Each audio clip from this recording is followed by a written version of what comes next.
Cerco queste persone, le persone che non hanno tempo da perdere con le cose facili, le persone che hanno sempre qualcosa dentro negli occhi, quelle persone che mi dicono dai proviamoci, va bene, non sono sicuro che può funzionare, però facciamolo. Nel momento in cui parti a fare un progetto nuovo è tutto un ma come lo facciamo? Stefano abitava e abita in una frazione di un paese che si chiama Besozzo, dove sono praticamente tutti binda, c'erano circa 70 binda. Mi ricorderò sempre che ho preso l'elenco telefonico, ho preso un binda e ho detto comincio da qui, me li segno. Accade che feci una telefonata, potevo prendere chiunque, rispose lui. Era una sera, suona il telefono, numero sconosciuto. Gli dissi Stefano, ti va di intraprendere con me lo spirito imprenditoriale? Sai che c'è? Io ci provo. Anche lui lavorava nella multinazionale da cui venivo io, no? Ci stava stretto questa comfort zone. Forse è l'occasione che mi aspettavo.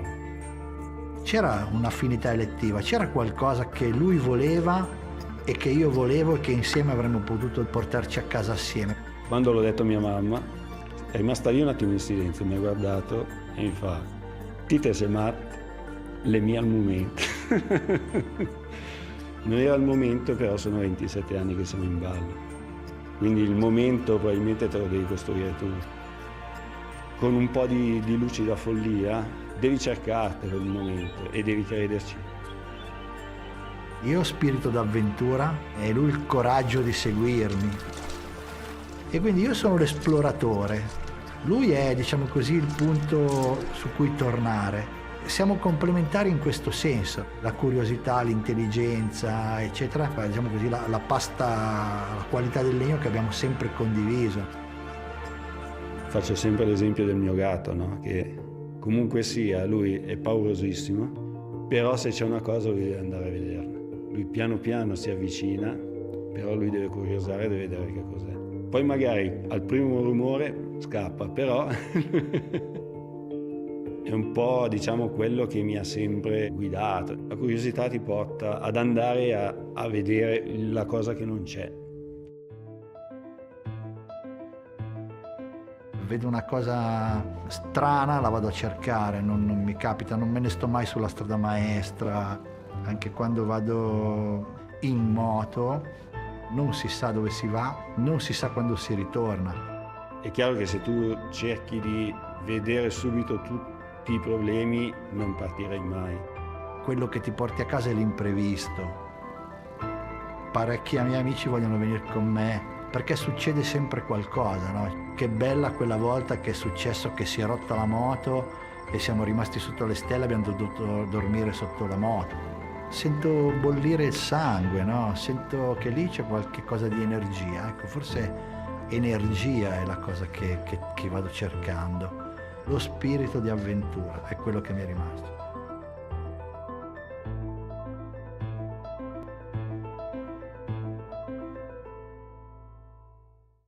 Hello everyone, this is Laura Mimini. I'm an Italian industrial designer and I came to China specifically for Shan about 4 years ago. Nowadays, I'm the co-founder and design director of D2P Design to Product together with my Chinese partner, Wang Mao.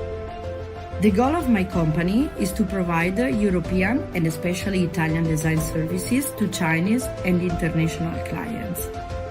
The connection with the Italian and European culture is very important for us. D2P has got many years of experiences in several industries like electrical appliances, furniture, sport and fitness, baby care and so on. That's why our team of designers are mostly based in Italy.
Welcome, everybody.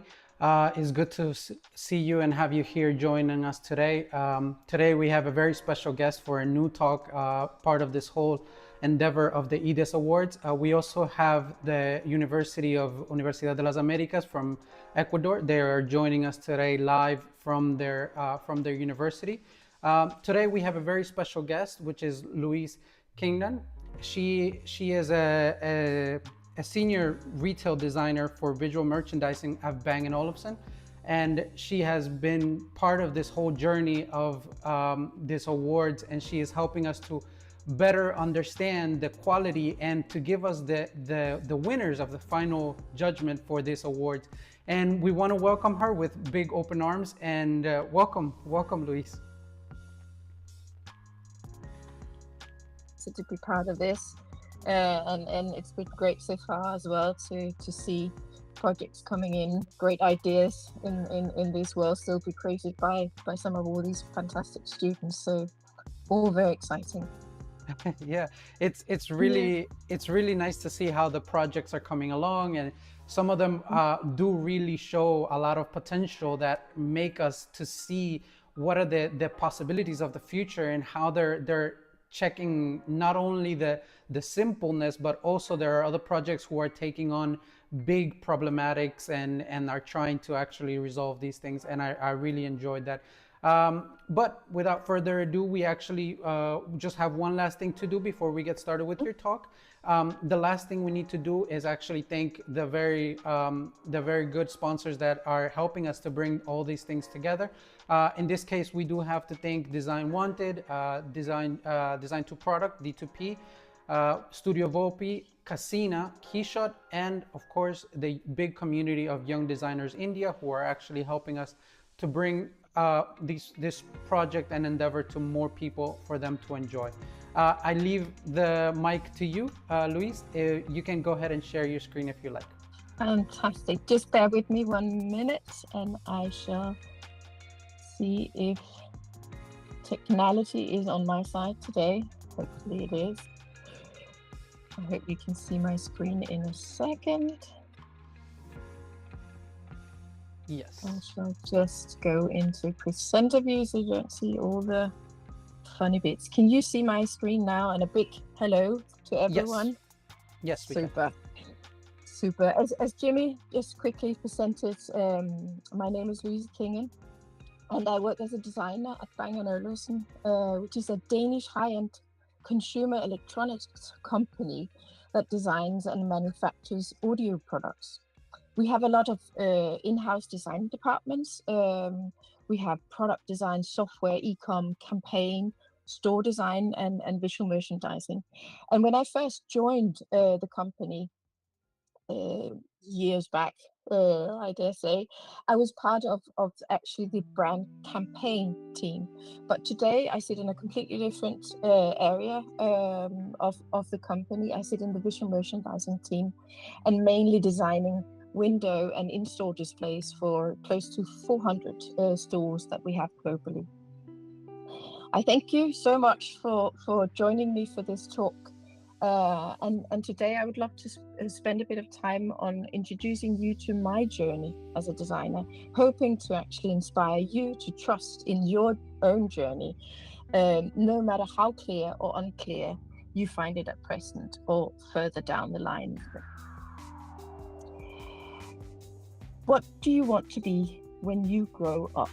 I believe it's a question that maybe a lot of you, at least a lot of us, grow up with, having been asked at least once or several times throughout our childhood and younger adulthood. It's kind of a funny question, I think, because surely we are already, but being asked this question, you know, what do you want to be? The B is not a reference to our pure existence. And I think the ones asking the questions would be surprised if we were to answer, oh, I want to help somebody in life. I want to be excited. I want to be happy. Because the B holds that all-important part of our future and identity, our profession. It plays such a big part of our lives, that profession. So the question could really be, what profession do you want to be? But it's not quite. I have certainly been asked this question a lot of times. And I remember as a child, I wanted to be a policeman. I wanted to do good by others and keep order in society. When I got a calculator in math at school, I was so fascinated by it. I wanted to become someone using a calculator. Then I started rearranging my room, and I got really annoyed that no one had built a hidden storage in the floor for my shoes. I wanted to become an architect for sure. Then I started sewing ballroom dresses for my friends. You know, you have to start somewhere. I wanted to become a fashion designer, or maybe it was actually others suggesting I should become one, because secretly I dreamt of becoming an actress. I just didn't tell anyone. So from an early age, I loved drawing, I loved sewing, and I loved creating things. I loved creating with my hands. Anything I could get my hands on, I'd love to build and so on. But as I got close to finishing high school, I had no idea what I wanted to do next or what to become. So I spent the next few years working in kindergarten. I worked in a shop selling textiles and artifacts from Central America. And I worked as a window dresser assistant. And in those years, I met actually quite a lot of artistic people from all over the place that pointed me in directions of architecture, illustration, graphic design, fashion design, and even acting as well. So I started attending drawing and acting lessons in my spare time. Spent an awful lot of time of just practicing. And a portfolio full of drawings finally got me into a design school in London in the UK. And here you see a picture of my class, that my year, which was a class of 140 talented students and me. And even after I got my bachelor design degree in graphic design, I still didn't see a clear path in front of me. I didn't have that one agency I wanted to work with, or that specific design area that I wanted to become an expert in. And my head teacher, sorry, that was a bit of a jump there that shouldn't have happened. Sorry about that. Technicality is not always my strongest part. But my head teacher, back to my head teacher, advised me to seek out agencies that work with retail, museums, and events. And he said to me, do not limit yourself to paper and digital work, because you have an ability to create experiences using physical space. So what did I do? I headed off and I worked at various classic graphic design agencies with typography, visual identity, and branding. So did I not listen? Not quite, not yet at least. So to illustrate my journey, I thought it'd be maybe nice for you guys to sort of see examples of my work, some from the beginning when I started and then up to today, what I'm doing today, because it has certainly progressed and taken some turns over the years. So what you just saw a little peek of before, early work from my side, very print-based projects that I worked with in the beginning, using typography and illustration as my main tools. And these are some promotional materials for events, some completely different thing, a little brochure for investment opportunities. So the variation of projects and clients varied a lot, but it was very print-based. Started working also with illustration and typography for creating visual identities. Here showing you for lawyers, slightly unusual for lawyers, but this was for lawyers that work very much with immigration law. So I like to get that sort of personal touch, which the illustrations brought me to a company like this. But even insurance companies, I used typography, slightly unusual, but that was my way of, I guess, creating imagery and creating communication at the time. But lots of print work, doing also photography, photo manipulation to sort of get the messages and the storytelling across, here for a coffee table book and a product brochure as part of a bigger rebranding. So still very print-based work. Then slowly opportunities arose for working with brand manuals. So guiding clients on on how to sort of live out a new visual identity. And a new visual identity, of course, is not just a logo. It's a lot of other materials that go with it to support the visual identity. But doing quite a few different kinds of these manuals for companies. And then several years in, still working a lot with print-based projects. Here, for instance, for hotels and restaurants, but other little funny things, like you can see a little key ring here and stuff started to sneak in, and it just sort of got my appetite for knowing I wanted more than just print. Then web design and signage became a part of delivering a new visual identity for the clients I work with. And I was again excited that I could still use illustration and of course, as always, typography, but it was on not just the printed matter paper, but it was all of a sudden elements that you would see in space, like wayfinding signage that would guide people, but it would be physical things in a different way, of course, that paper is physical as well, but it sort of got me excited. Still though, a lot of print work and publication. It was hard for me to, in the beginning, make a harder turn than this was what I could do. This was what I had done a lot of. So those were also the sort of jobs I guess I attracted doing print work. But slowly, again, more visual identities and incorporating web as well as the usual print was going on. But the good thing was that I was creating a base and I was creating capabilities within these fields of design areas. And I think at the core of it was to literally understand for each different client, what would these sort of expressions look like using some of the medias that by now I knew very well. So it has had those advantages that I would just build up my expertise and my know-how in these areas. But then, and this is probably 11 years in to my career, if we can call it such, I joined an advertising agency, and that opened up opportunities of working with various forms of advertising, but also a lot of packaging, and that was good fun. It was a completely different way of working with the design, especially for some of the clients we had. Here is a tobacco company, which of course is quite serious, but they were quite playful in having these yearly packaging exercises they would do to spoil their clients. So a bit of fun and humor also started sneaking in. Other kinds of packaging, this is sweets. Sweets are fun. Sweets are good, maybe not so healthy, but it's fun, and the clients, the end consumer wants to see fun. So you also get to express that and work with fun when you do packaging like that. Another kind of little boxy packaging.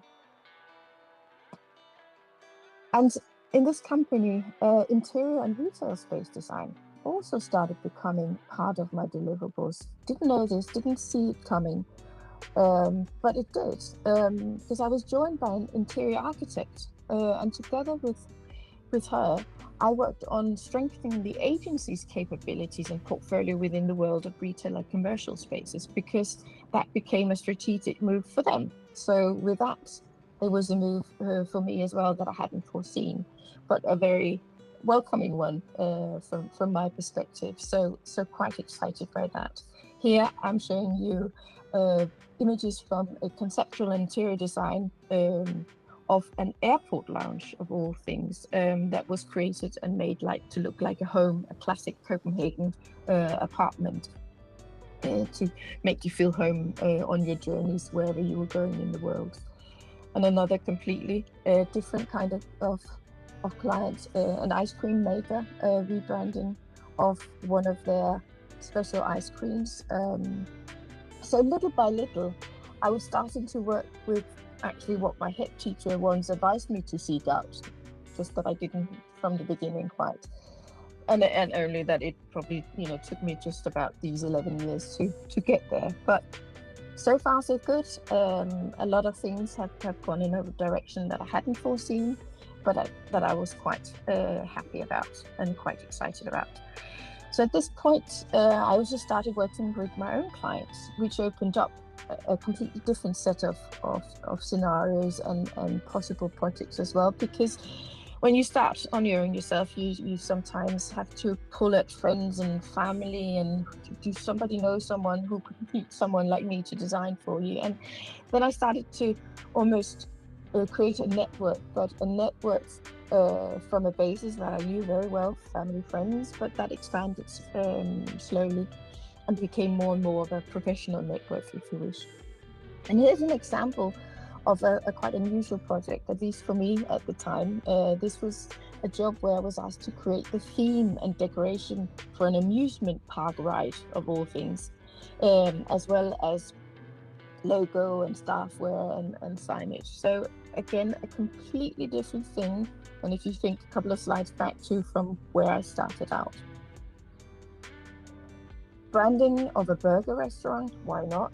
Good fun. And again, a job where I got to sort of put storytelling onto all these different touch points, from of course the logo and signage, but to staffware, to posters, to parts of the exterior, packaging, even the crockery. So looking at literally everything from the typeface they were to use when to writing and creating the menus, to the crockery, the plates they were to eat from. And something I started to sort of really enjoy, to get to work with that full rebranding exercise with so many different touch points and materials. Here it's a step even closer to retail. I got to work for this fantastic jewelry designer who needed to rebrand herself, or actually sort of raise herself a level. It's a tough world to get into. There's many jewelry designers, and how do you stand out? How do you fit in? How do you stand out? So she asked me to help her rebrand her. So here again, I delivered a visual identity, a whole manual for her to follow.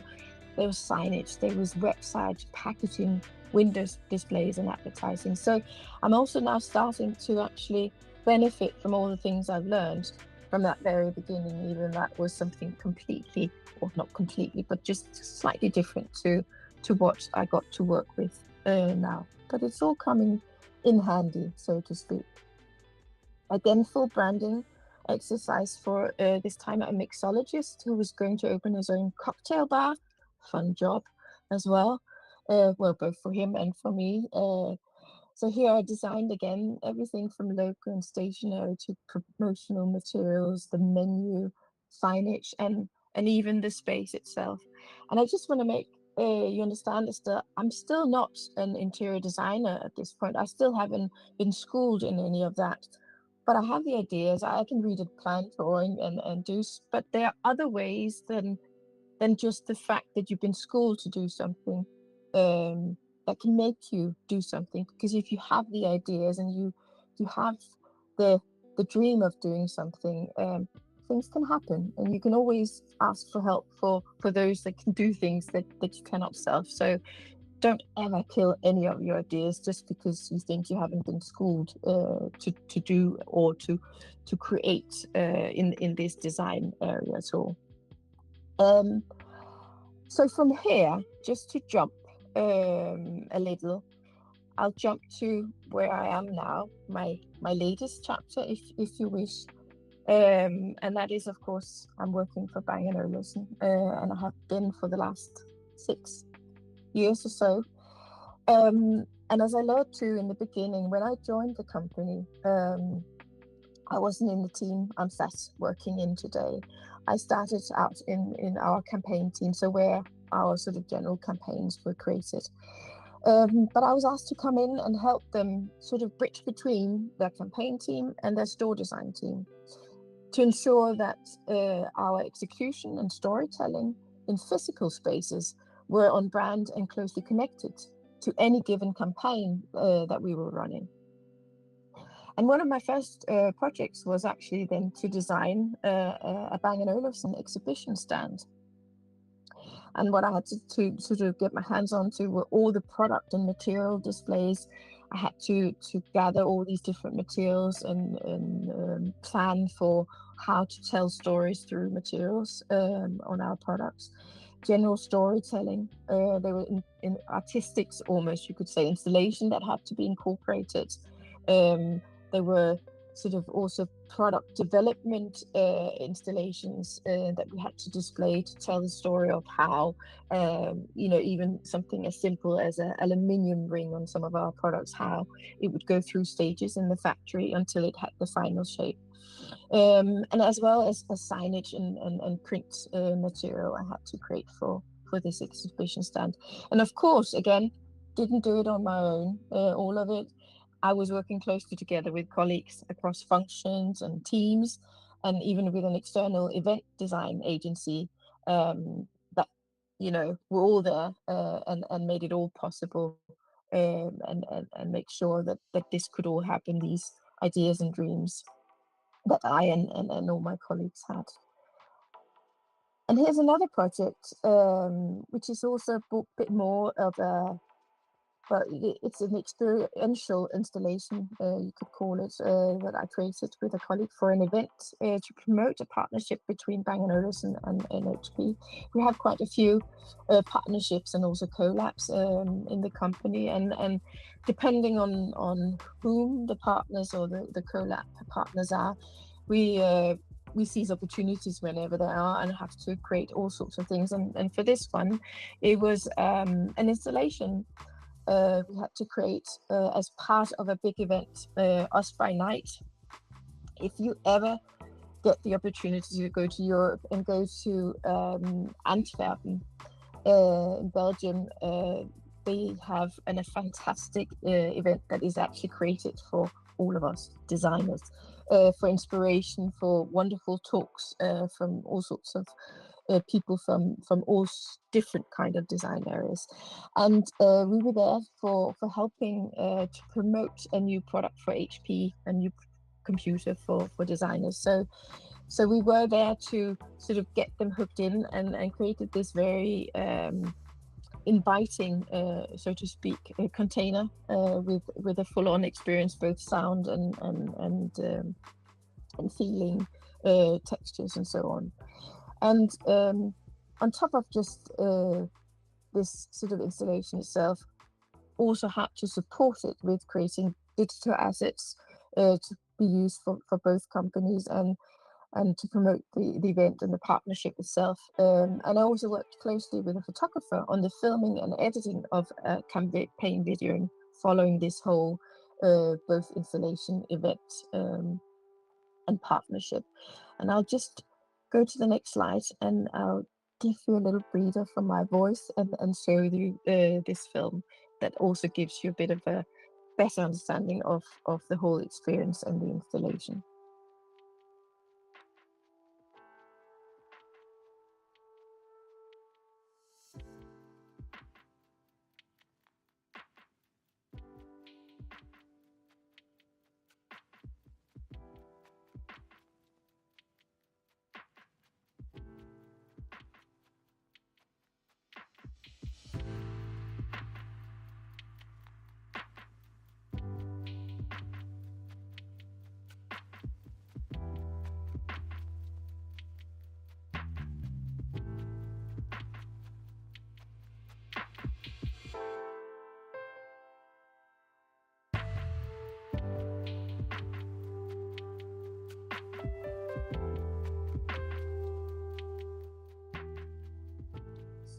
Again, something quite different to earlier things, but embracing everything, and even going back to a bit of packaging can also be a good thing. So here, just a bit of packaging and labeling for a project for as part of an event kit that Bang & Olufsen was producing. So a nice bottle of whiskey for the lucky ones. And then there's things like product displays. That is also a big part of my deliverables today. And this is, of course, to promote new products of our own, or here a collab. Often we produce collab products, so to speak, in that it's the same design, but often the CMF changes in cooperation and working together with the collab partners, and becomes sort of a limited edition for a period of time.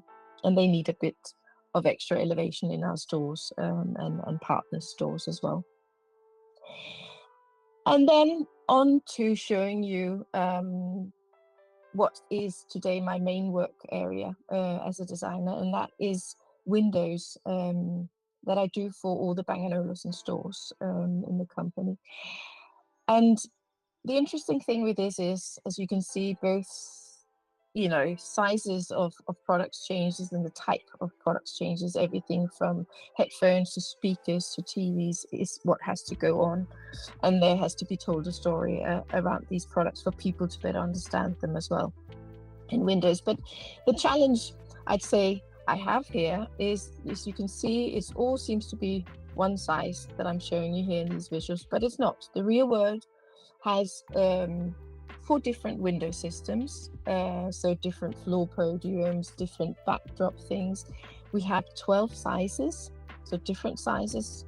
We have custom sizes, and most of our stores are actually owned today by partners. So it's actually their sales staff that install the window themselves. So we don't, maybe in the future we'll have VM staff out in all the stores, but at the moment it's actually the partners themselves or their staff that installs these windows and mount everything, which means that when I design these windows, I have to take this into consideration and not make the design or installation of displays too complex to put together. And materials have to be durable, because in case something falls on the floor or whatever.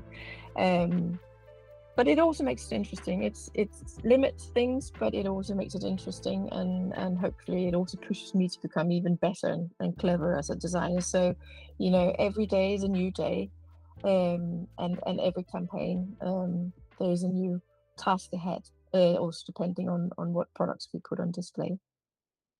For this last design that you're looking at here, just want to show you also what it can do for someone like me, in that when we have our own stores, this is an example of a window in one of our newly opened stores in Mayfair in London, in the UK. There's a completely different opportunity for me to sort of expand on the storytelling, because I get to use the whole facade, which is a fantastic playground. It's such a fantastic opportunity for a designer to almost spread out and incorporate and take over a whole space like this.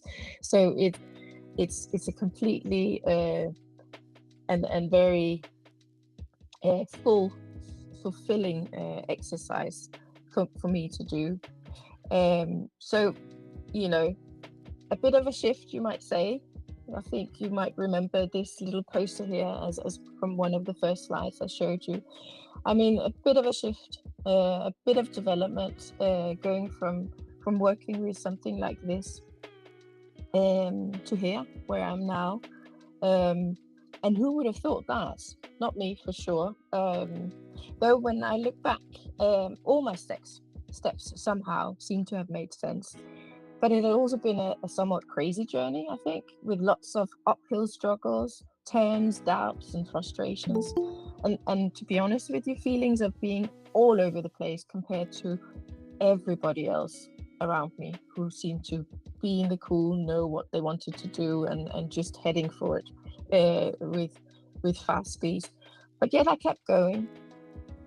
And now, some of you are soon about to embark on that big journey yourself, stepping into professional life, and some of you might be well into conquering that world step by step. Some of you may know exactly what you want to do and have a clear plan for how to get there. Go do it. And some of you might find the path a little unclear, and I'd say don't worry. I, for one, had no clear idea from the beginning of what to become or what steps to take next. And maybe this is still the case today to some extent. But I must say my curiosity and wanting to learn new, do more and do better has kept me going and overall made me thrive as a creative all along the way. But I have to add one important factor for me thriving in my professional life, and that's the people. Colleagues and people I've met along the way in my professional life, but also very importantly, my family and friends who's always supported and believed in me, even when I didn't myself. And I've got a lot to thank all these people for. And then I have also learned a lot about the bee I introduced you to in my talk headline, what do you want to be when you grow up? That bee I've learned an awful lot about. And I've learned that it's important to be ambitious. It's important to be curious, brave, and proud as well. And it's okay to be doubtful and to be careful, even hesitant or humble. But no matter what or how, it's just very important to just be you. So don't try to be the one next to you. What the world needs is the true and therefore best version of each one of you. And every little thing, I must say, I've experienced on my journey so far has been of direct or indirect use to me in order for me to be and also become a better and happier designer every day and to get me to where I am today. And now you might ask, what about your secret dream of becoming an actress? And well, I guess it wasn't to be, but it still lives in me. And therefore, any chance I get attending costume parties, I revealed it to you. Halloween or the like, I dress up and I step into character. So you don't have to give up dreams, even if they are secret, no matter what you do. Fun aside, so here we are and here you are, all talented people with creative minds and great ideas, which is so important. And I have no doubt that you're going to spoil this world with great stuff. And I can't wait to see more of it. And no matter how clear your path seems to be at present. So, to conclude my talk, I would like to wish you all the best for your future endeavors. And I would like to quote an American clergyman who so beautifully put what I would love to say to you, but I will use his words to provide you with this. Shoot for the moon, even if you miss, you'll land amongst the stars. Thank you. Thank you so much, Louise. It was a beautiful talk, a beautiful presentation. Let me just get this thing in order. Yes. Great. Yeah, thank you so much. I think it really explains a lot, not only your journey, but it also explains a lot what differences or where we could start and where we could actually finish and end up being.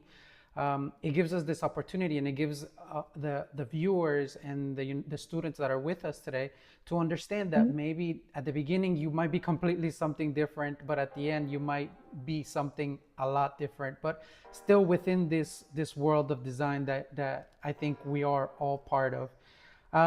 So to get a little bit the ball rolling, we're gonna enter a little bit of a Q&A session.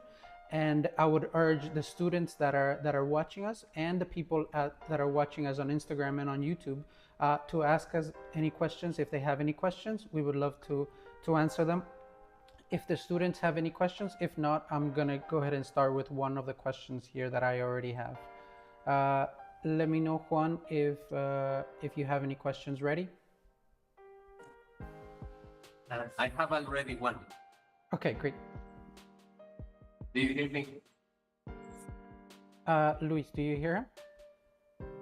Yeah. Perfect. Yeah. What do you think about being a generalist in the design field or being instead a specialist? What do you think is best in the long term? I think it really depends what you're driven by, and really driven, sort of who are you? What are your way of thinking? Because I think that's certainly something that it taught me. I thought I had to be a specialist, and I guess I've been going through periods where I would think, oh, I see myself as a specialist now because I've done this so many times. Surely this design area, this design field is now where I'm a specialist. But I've always been curious on more, and I've always been curious on the bigger picture.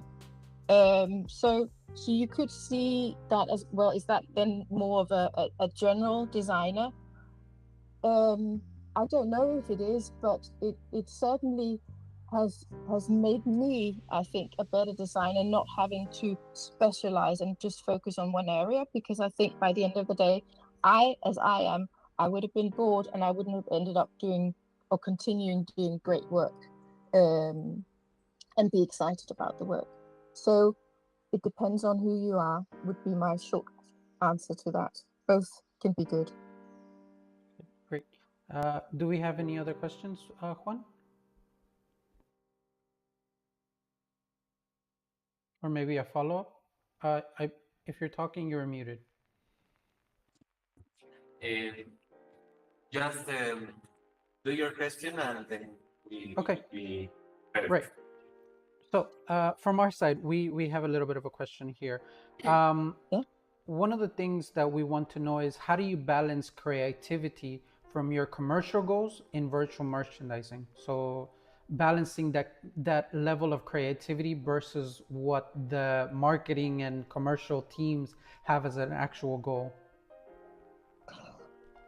Yes, that is always that balance you have to keep. And I guess one part that has always been driving me, that sits well with the fact that you can't just do anything because you might be limited by the commerciality or having to think that there's an end consumer, is when I found out how lovely it is to see what you have created actually being used, being of benefit to someone, actually having a meaningful result for someone.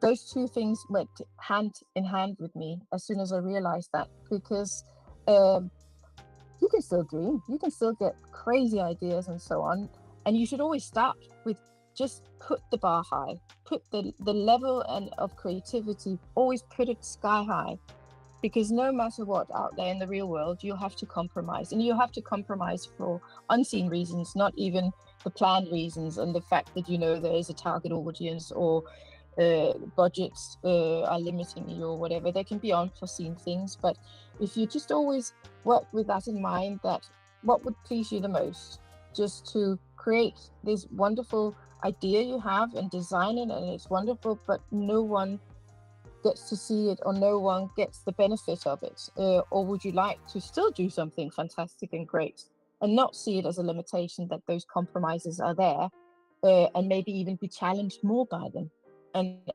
set yourself a task like, well, I can still create good and actually even better with hitting that nail head on, and fulfilling a brief, and right.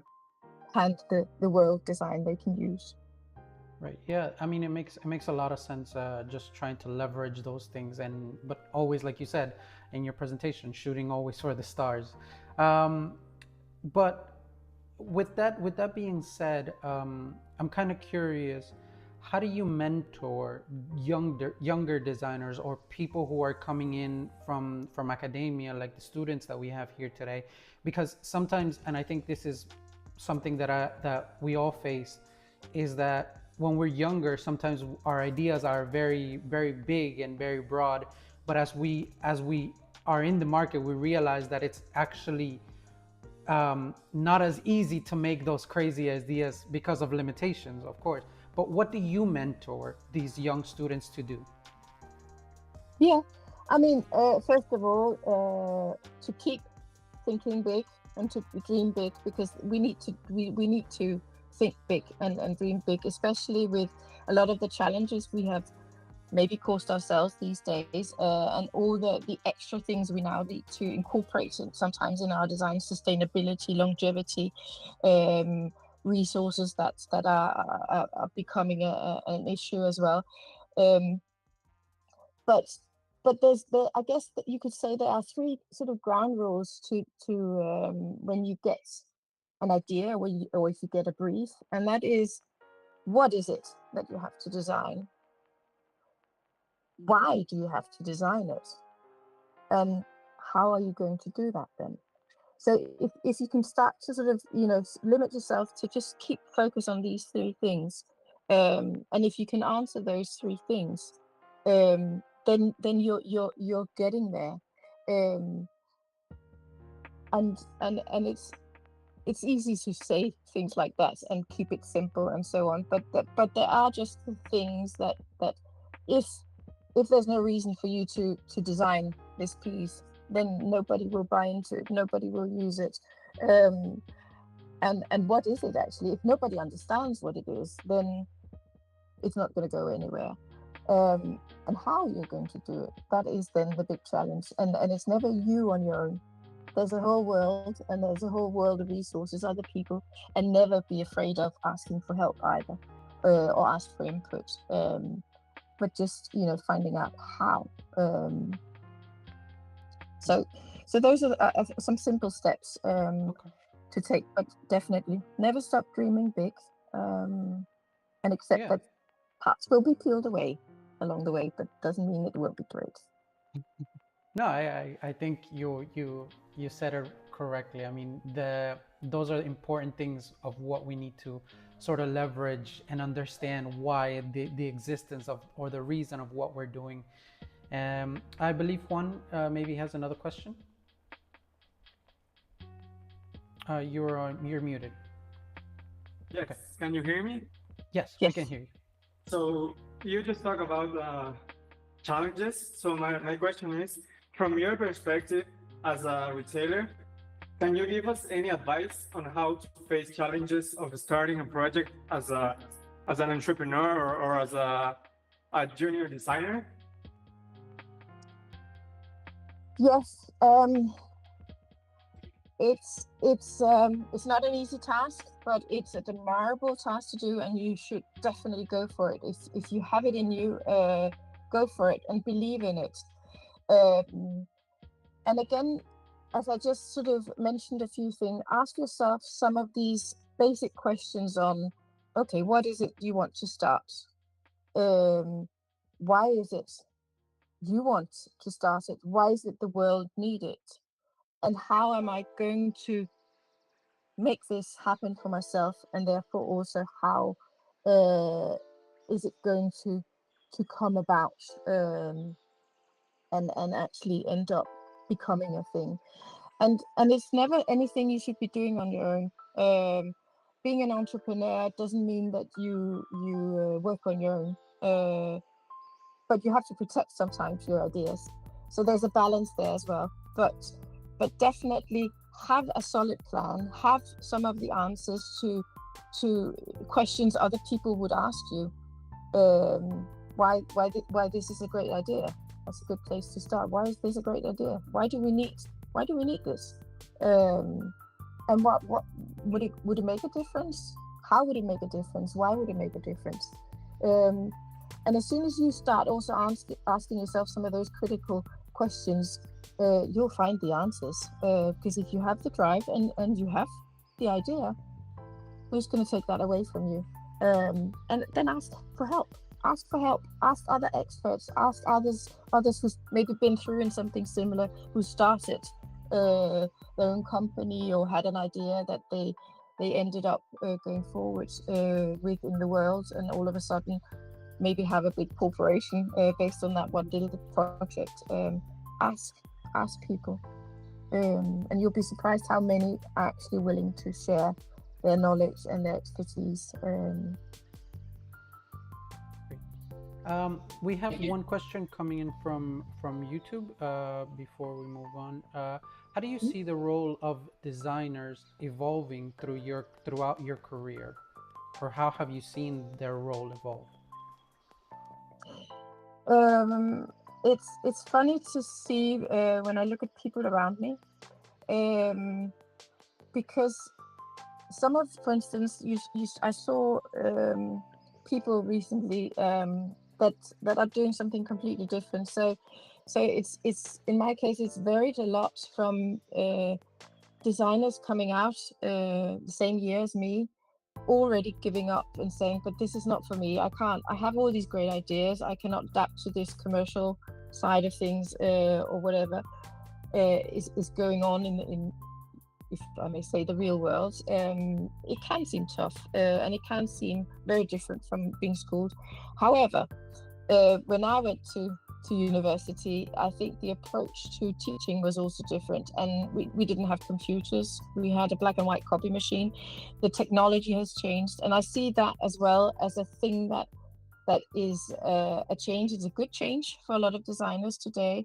You can create in a completely different manner than when I just started. So I see that technology is on the development and a constant development, and is on our side. But it's also a challenge because you need to keep up. You need to stay on top of the game, or at least know someone who does, so that you can get help from them. So it can work both ways in that sense. But for me, the core thing is the good idea. Start with a good idea. If you have the good ideas, then you can learn how to take these ideas and refine them and start shaping them so they become a design piece and become something more physical for the word. But as long as you have the ideas, you have the essence of things. And then let technology help you. Others that know the technology help you. Don't be scared of it, but you don't have maybe all the abilities. I don't have all the software abilities, and I don't know everything about the technology that has developed over the years. But I see designers that have, and they're doing something different to me, and they're having a different approach. But I believe there's room for quite a few different kinds of design species, if you'd like. So there's no one way of being a designer and thriving in this world as a designer. Yeah, it's great advice. I think we all can learn and grow from this sort of advice, and understanding that we are part of this, and it's not only, we don't have to tackle everything by ourselves. We can always take help from anywhere, and everybody is willing to help. Surprisingly, a lot of people are willing to give us a hand and lend us a hand if we just ask. And I think this is something that is a great advice for the students, to just go ahead and ask for help if they think they need it. With this, I really want to thank you, Louise. It's been a great presentation. We do want to let everybody know, the students and also the people that are watching us, that we do have more talks coming up in the next few minutes. The next one is Alice Di Nardi. She is going to be with us. And again, thank you so much, Louise. We really, really appreciate you being part of this whole journey with us, and being part of this judge panel that was for the IDES Awards. Thank you for the opportunity, and thank you for listening in, everyone. Thank you. Thank you so much. Thank you.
Hi everyone, welcome back here to the IDES Awards talks. Today we have all the talks with our judges, with our first 3 judges, and today we have Alice Di Nardi. She is a designer at Procter & Gamble, and she is going to give us a little bit of an insight of what it is like to do a portfolio and get these sort of tips and tricks of how to create a portfolio that is going to be elegant and effective of what the purpose of a portfolio is. But before anything, Alice, we would love to hear a little bit of how you got to Procter & Gamble, your trajectory, your path through this whole life of design, so per se. Thank you.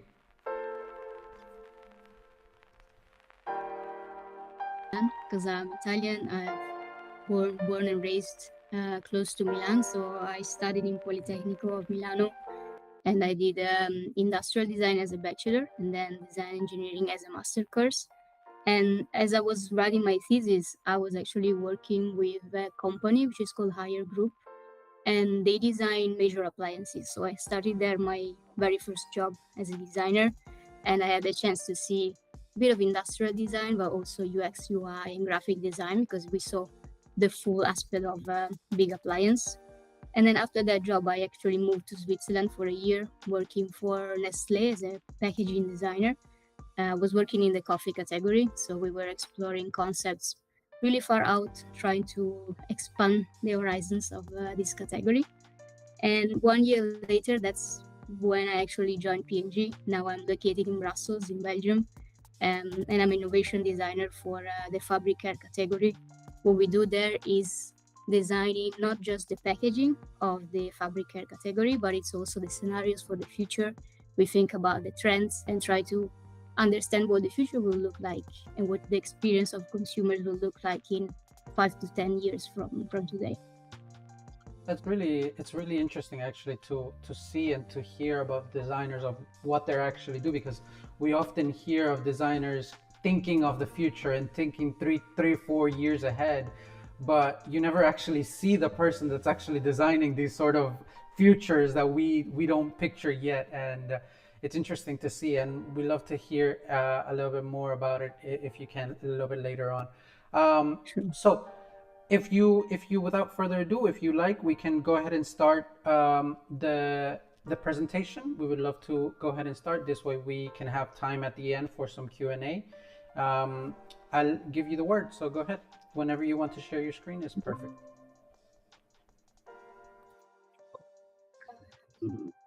Okay, can you see it in full screen? Yes, we can. Awesome. So Right that's now, hold on. actually Sorry to cut you off. It's on the PowerPoint screen though. It's not full screen. right. Let me just do it the other way and just share my entire screen. That makes more sense.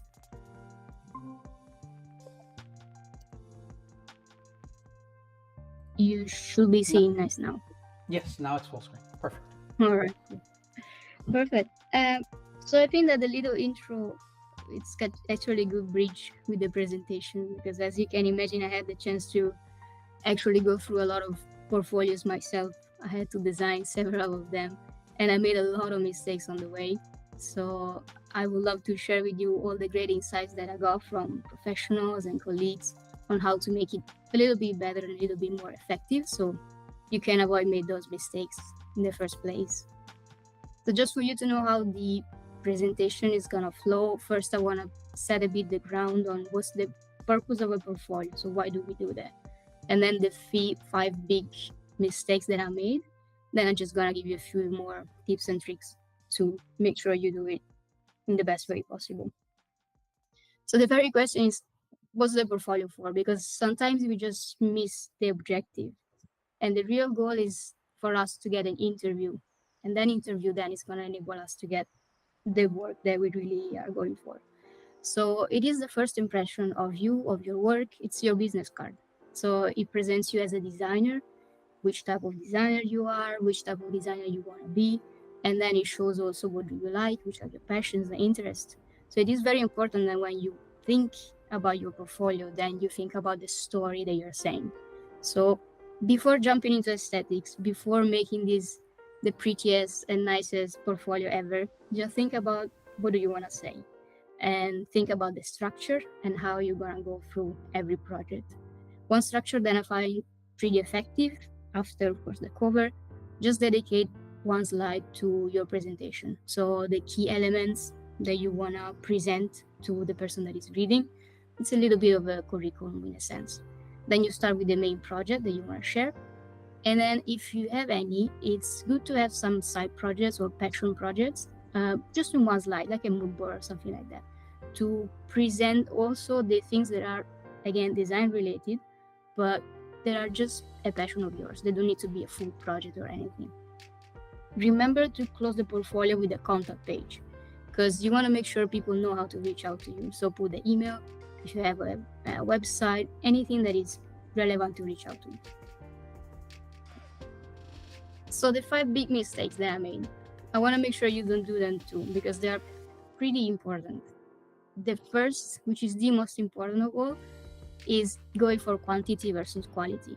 It's a big no. Just, if you want to impress someone, you're not going to wear everything you have in your wardrobe. You're just going to put your best outfit on. And that's the same thing for portfolio. You're literally presenting yourself. So there's no point in going for crazy amount of projects, maybe not even that nice, just to show that you did many things. Just go for these 2-3 projects, or if you're really proud of them, but 2 honestly are enough if they are the best ones. Which brings us to the second mistake of being too synthetic. One thing that I believed at the beginning of my career was that the portfolio was just something quick to introduce yourself, and then they would have actually called you to deeper the conversation about your projects. But actually, companies don't have time to interview everyone that sends out a portfolio, so the portfolio has to speak for itself. So you need to remember that the person that is reading your portfolio never saw it before. It's going to be the first time. So make sure they can spot the important information right away, very easily. And then craft the story in a way that the reader is going to understand it clearly without needing to going back and forth. The way you want to make sure the person understands the story is not using only nice visuals. They are great, they are amazing, but the only thing that they're actually communicating is that you can use a rendering software. And that is not only what companies are looking for.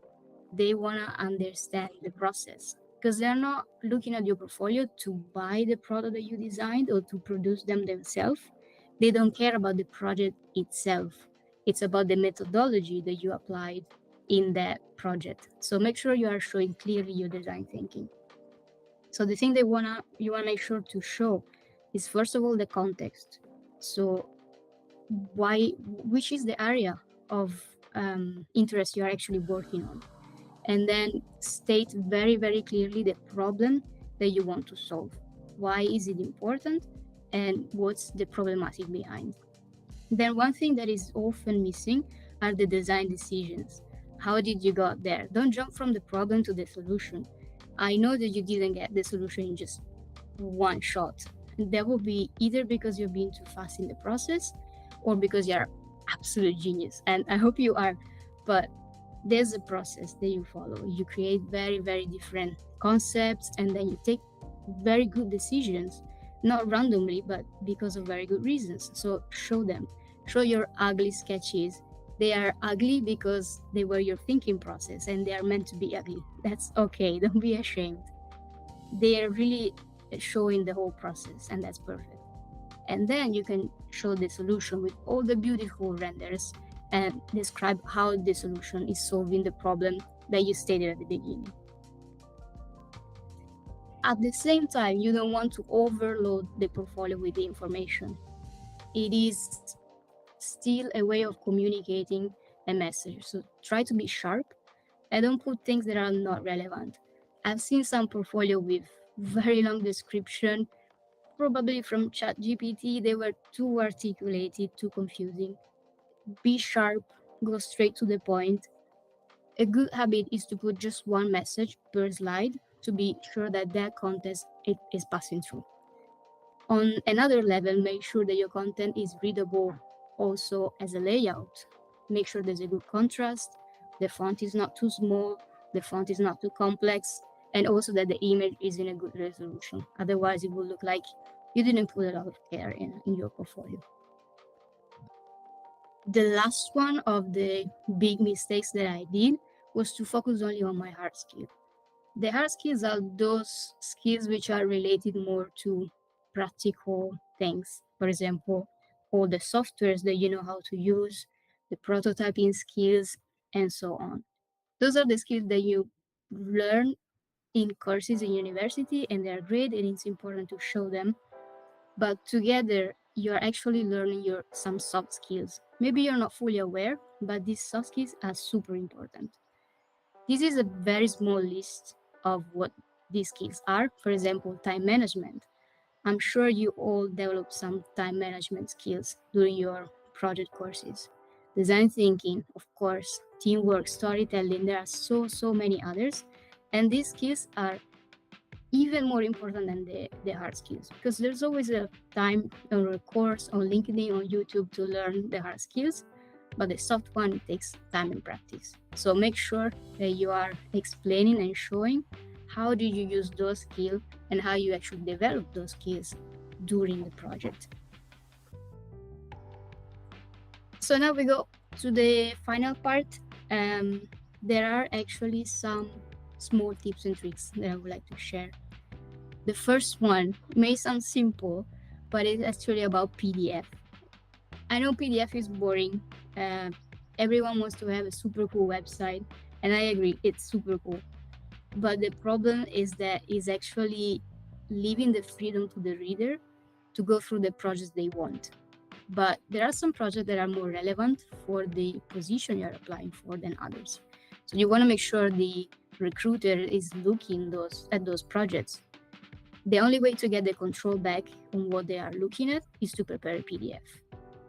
On top, this is an industry standard. So everyone, and I say everyone, is going to ask you for a PDF. So just make sure you have it, even if it's a boring format.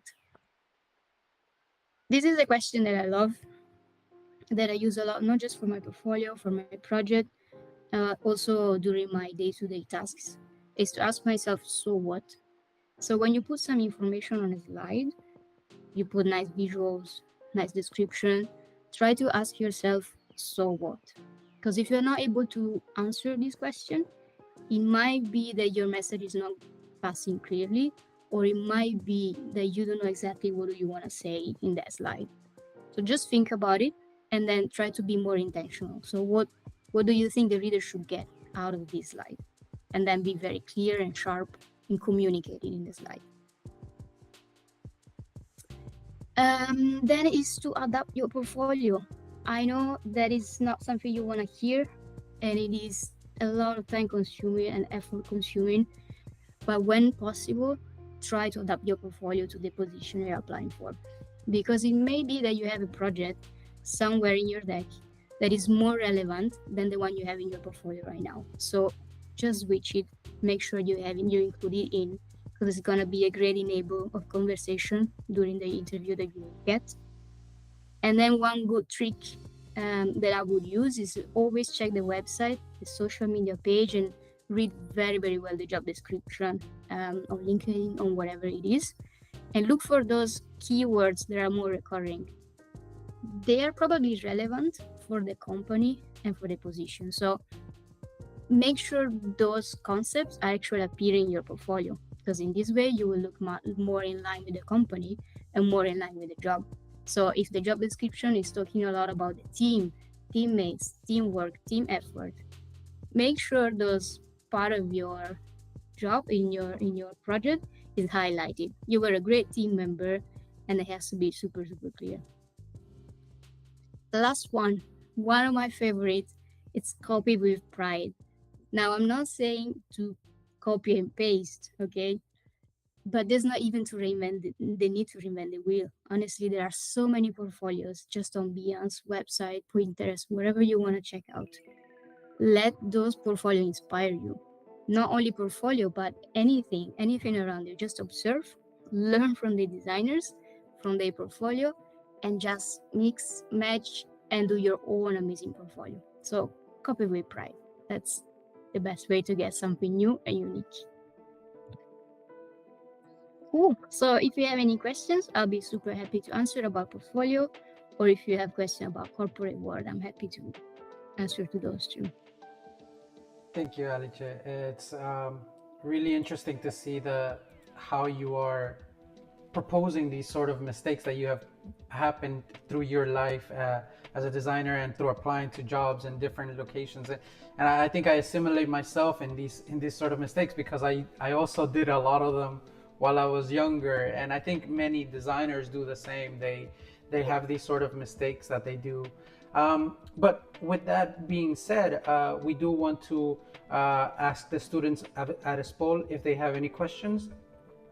Si quieren formular la pregunta en español y yo la traduzco, no hay ningún problema. I think they're coming up. Let me just pin them here so we can also see them. Hello, can you hear me? Yes, we can hear you. Okay. First of all, good afternoon to both of you. It's nice to meet you, both of you, here in the university. So I have 2 questions. First, you talk about the visual arts or the portfolio. Maybe you say that you need to show like the work that you have done to maybe the company, to other people that you have worked to. But my question is this. For example, if I already do some visual work here from the university, maybe from my first day of the university, or I have already worked with my teacher and made the process. And now in the future, if I want to work for a future company, it is relevant to show that work that I have done in the university, or it's not relevant? So if you don't have other projects or previous experiences to share, you just share what you have, right? You just take the best out of what you have.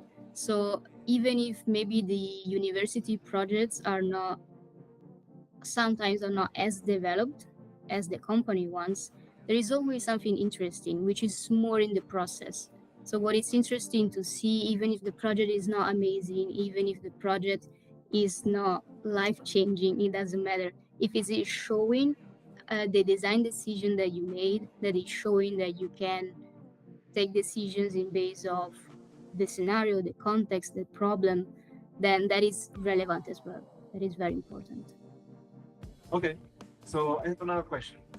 Sure. Okay, my second question is, for example, in the in the segment where you say about the don't overload the information. For example, maybe the future, maybe 4 or 5 years later, I start working for a company and they ask me to do a new vacuum machine.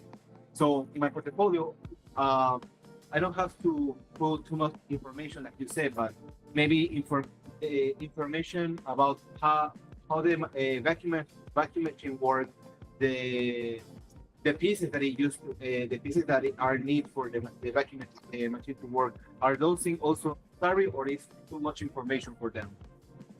Depends who's gonna read your portfolio. So if you know that the company is a company that produces those type of elements, it's an information they may know already, but just showing one slide with those components is telling you that you know. So there's no need to overdo, over explain. Just show some visuals that are saying, I know those things, I know you know, so we don't have to waste too much time on that. But then make sure you explain the project well, so you don't anything for granted. So just know your audience. If they are technical, show them that you know the technical. If they are not, it's not really necessary to go through too many details. Just try to understand what do they care about, what are they looking for. So put yourself into their shoes. Okay, that's all my question. Thank you so much. Thank you. Thank you. Yeah, I think what he was trying to say and what you're trying to say, it's rather important, because there has been many times in interviews when companies just they just want to know that you know that sort of method or how to manufacture, or maybe they're thinking, do they know how to do this in this way?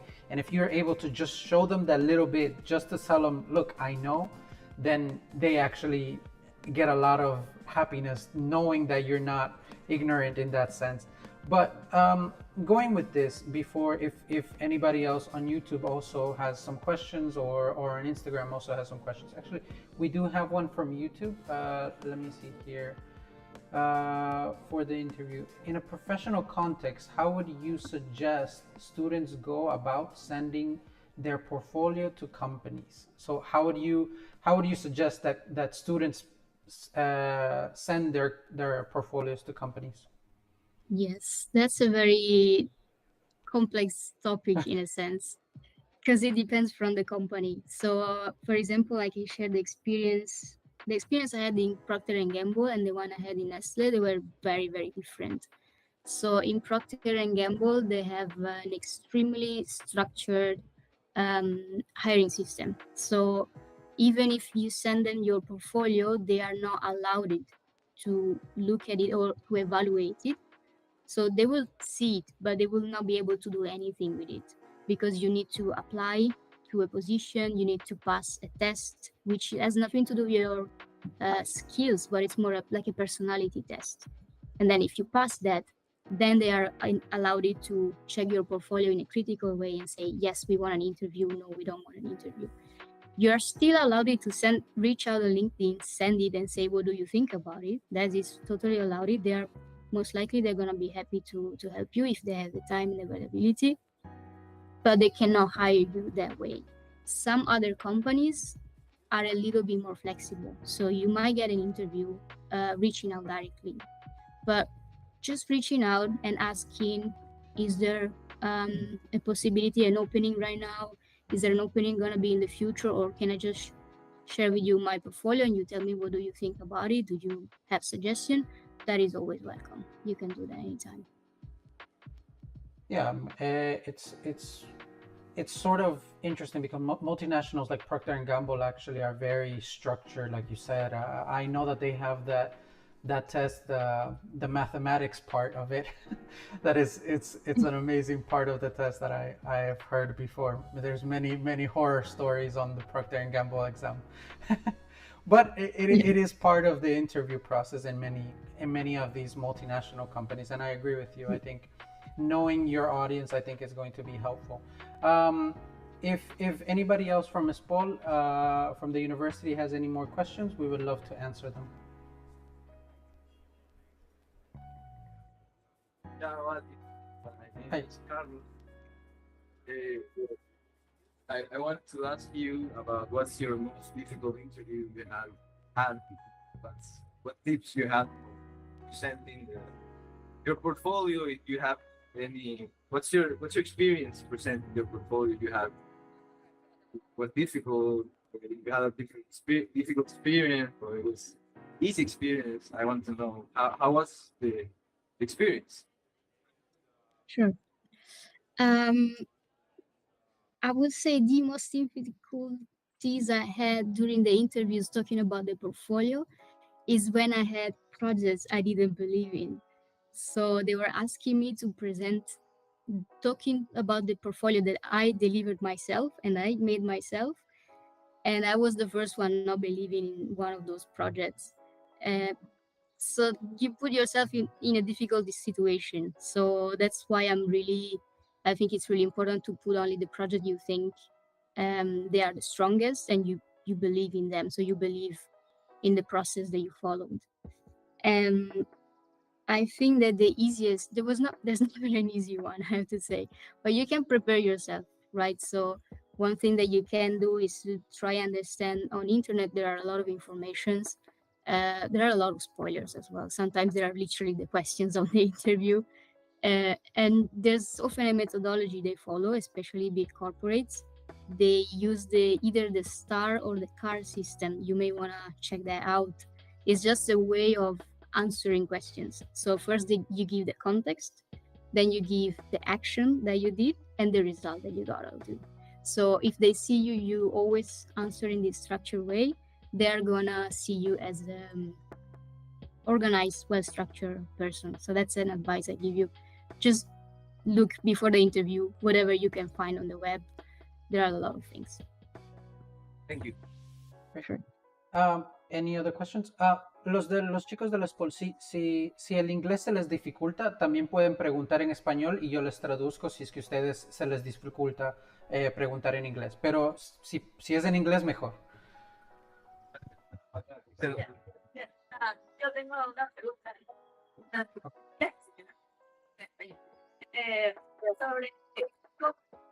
No te escucho muy bien, suenas muy lejos del micrófono. Aquí, allá. ¿Cómo usted habló sobre cantidad y calidad? ¿Ya? Sí. Y yo quisiera saber cómo podemos escoger cuántos proyectos serían recomendables en cuanto a presentar un portafolio, o si son proyectos pequeños, presentamos más o menos. Esa sería mi pregunta. Okay, so I don't know if you understood, or okay. No, very well.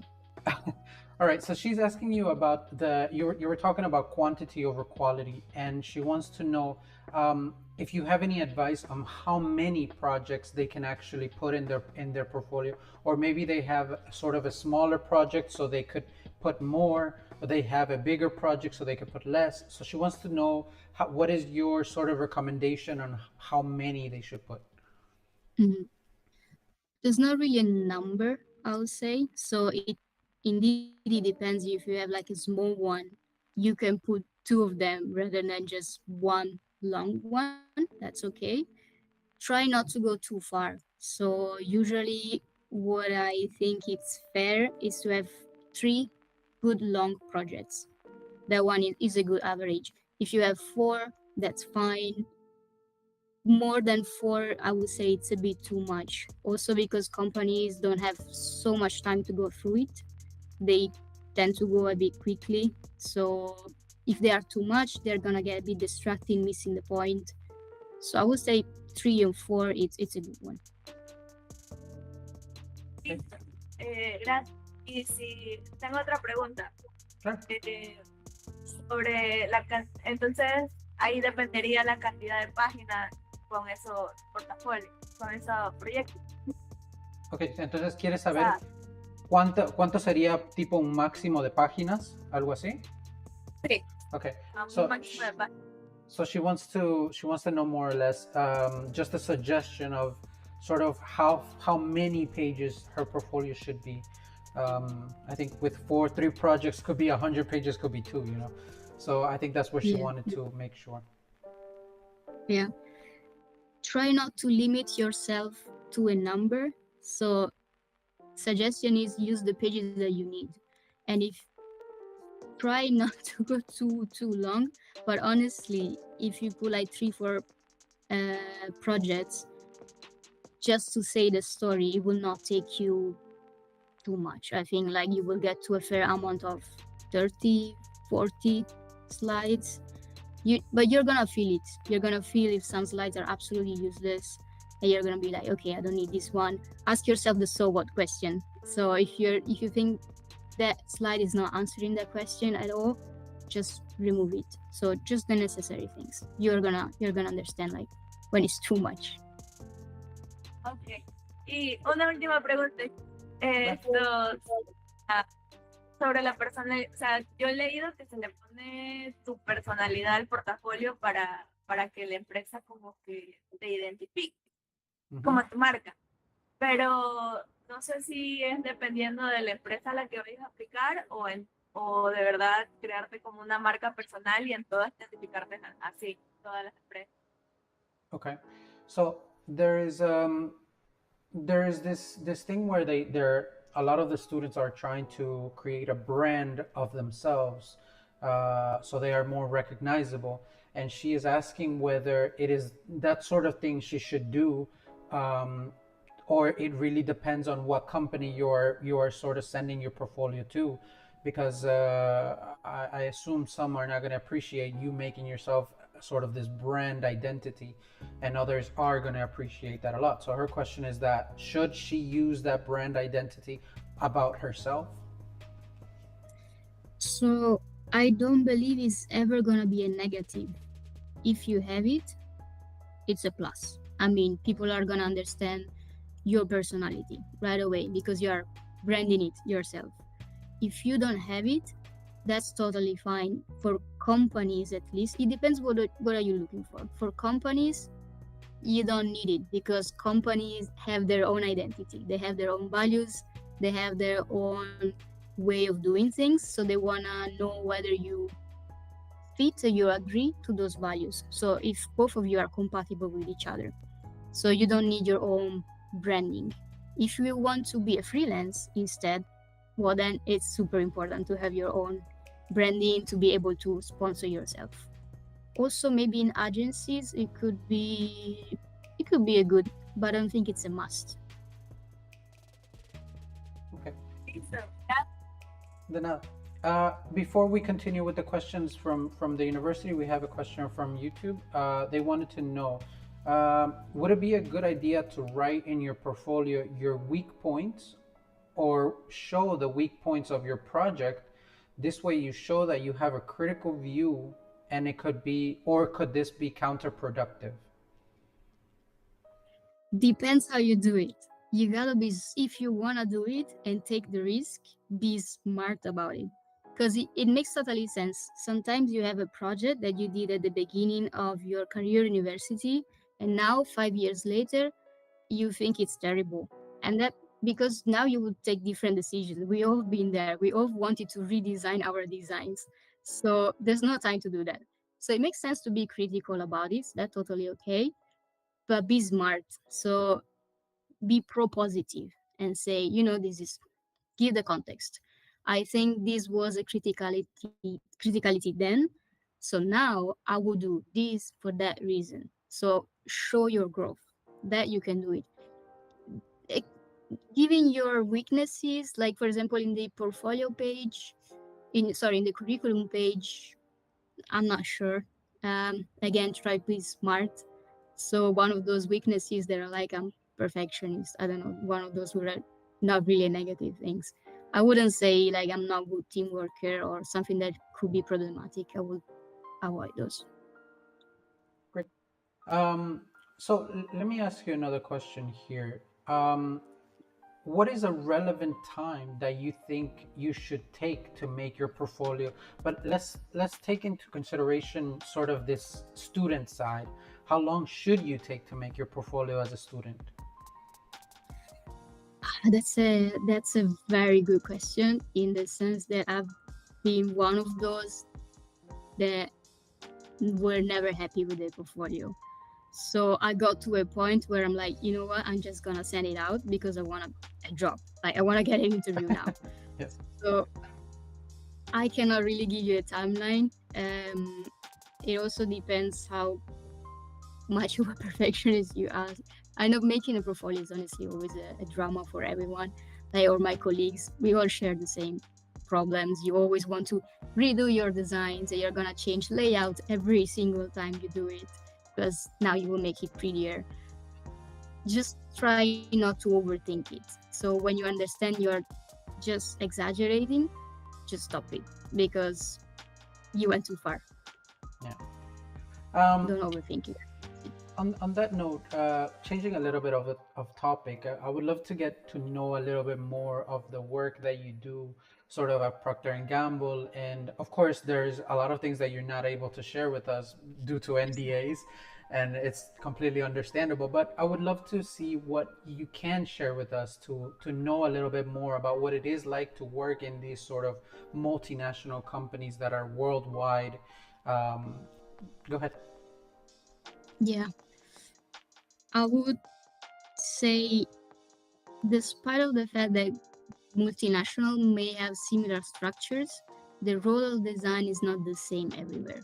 So Procter & Gamble is one of those where design actually matters, and it's not that common. It's not as common as it may sound. Like the team is fairly big. I'm not gonna say it's big because that's quite a statement. I mean, design teams are always a little bit, they're not as big as marketing, for example, which is huge. But there are different studios all over the world for all the different business units. So every business unit has a design team, one which is focused on which I call innovation design, which is what I do, which are focused on the 3D part of the packaging, but also, again, as I was explaining, the framing, the story, and the whole thing. And then there's someone else, which is called the brand expression design team, which are focused on the 2D of the packaging, the communication, the branding, advertisement, all those sort of stuff. And they always work together. Every business unit has those two sets of teams. So you can imagine the number of designers, it's fairly big. And the thing that is very interesting is that the role of the design comes at the very beginning of the project, oftentimes, depends on the project, of course. And then it gets more and more technical, so it gets more and more to R&D. But it all starts from design. So design is involved in framing the scenarios and framing the future. There's a lot of work on understanding the trends. How's the experience of the consumers going to be? How are they going to behave? Where are they going to live? So we try to understand for example, the environmental condition. We think about the no water scenarios. So what happens when water will run out everywhere? Will be the most precious resource. And then we think about how laundry will be for those people, for example. So it's not really just the packaging that comes within the product, but it's the whole system and the whole experience. This is a fairly unique, I don't know if it's unique, but it's a fairly rare thing to find. And Procter & Gamble puts a lot of effort in doing this. Yeah, it's actually one of the, I know that the P&G, Procter & Gamble, is one of these companies that are actually very, very interested in the fact of not being this sort of greenwashing company. They're actually emphasizing and trying to effectively do something against the sustainable and global change that's happening.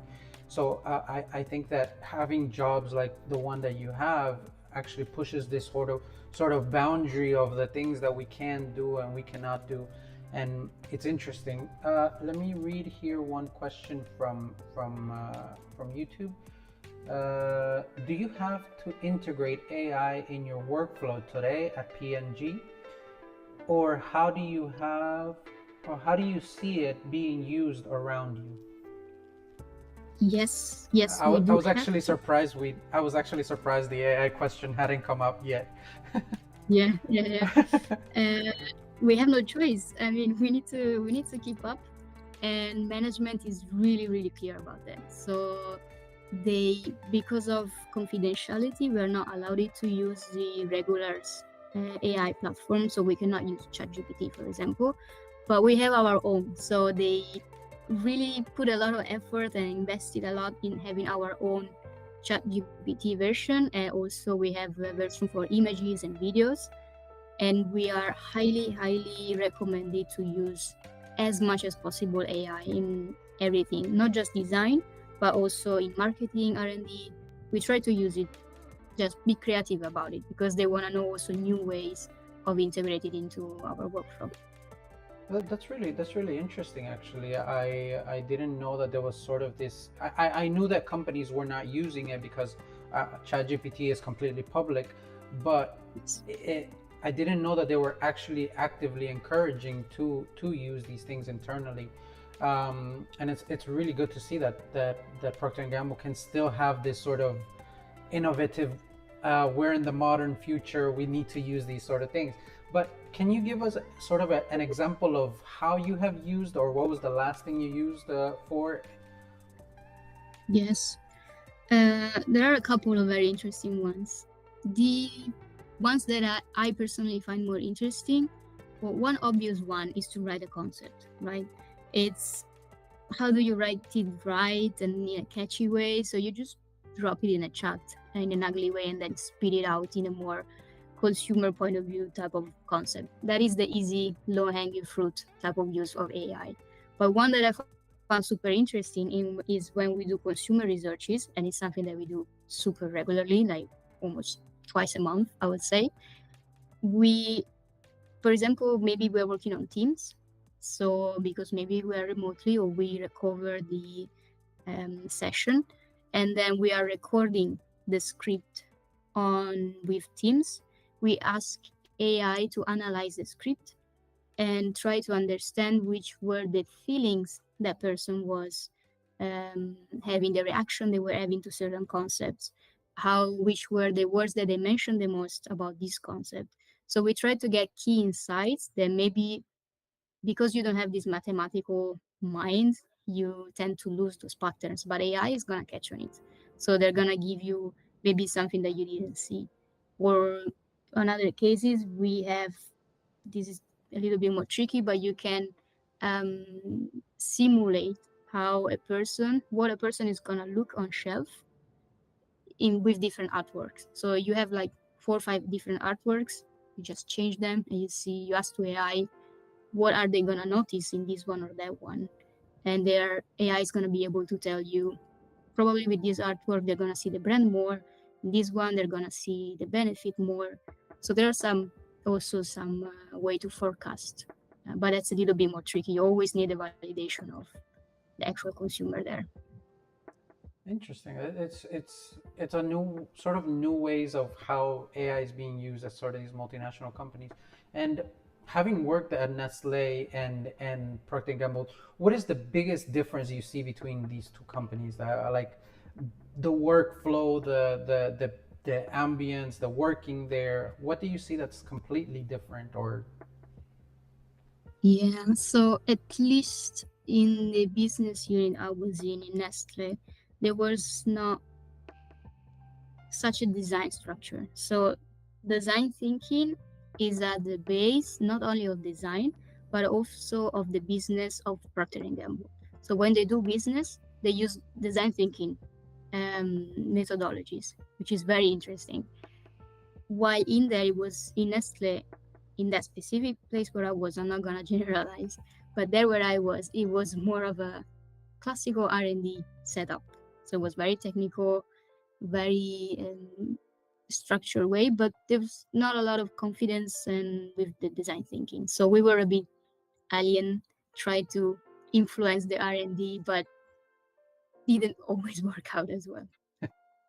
yeah, no, it's good to hear this sort of methodology being used. Although, and I would love to get your input on this. Design thinking is changing itself. I mean, even IDEO are leaving it behind. So what do you think, or how do you think this is actually going to change? What is going to replace design thinking for you and for the way that you are working? This is that's very interesting. I think that the base of the design thinking, so the concept itself is gonna stay. It's just gonna evolve, right? So design thinking is simply, I mean, in a nutshell, it's just not going straight to a process, but it's looping around. So that's what you do. You diverge, you converge, and keep doing it on and on and on. And I think that at the base, that one is probably gonna stay. So you want to explore, diverge, and converge as much as you want. Probably methodologies and then the speed at which we do these things, that is gonna evolve for sure. But I think that the base, it's still relevant. Great. And actually, to sort of start closing this talk down, and before anything, we really want to thank you for being with us and for being part of the judges panel. I know that some of the projects that we are seeing being delivered are actually interesting in the sense of some of them tackle really, really difficult problems, while others are more simple and direct to the point. But we do want to thank you for being part of this whole initiative, for being part of the IDES, and for more than anything being with us here today in this talk. But to leave the students that are with us in the auditorium today, and of course the people watching us on YouTube and people watching us on Instagram,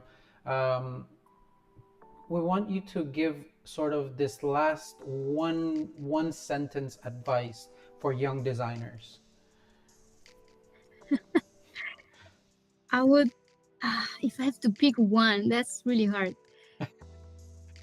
I think that the one that I'm still learning myself, and I think it's quite important, is allow yourself to make mistakes.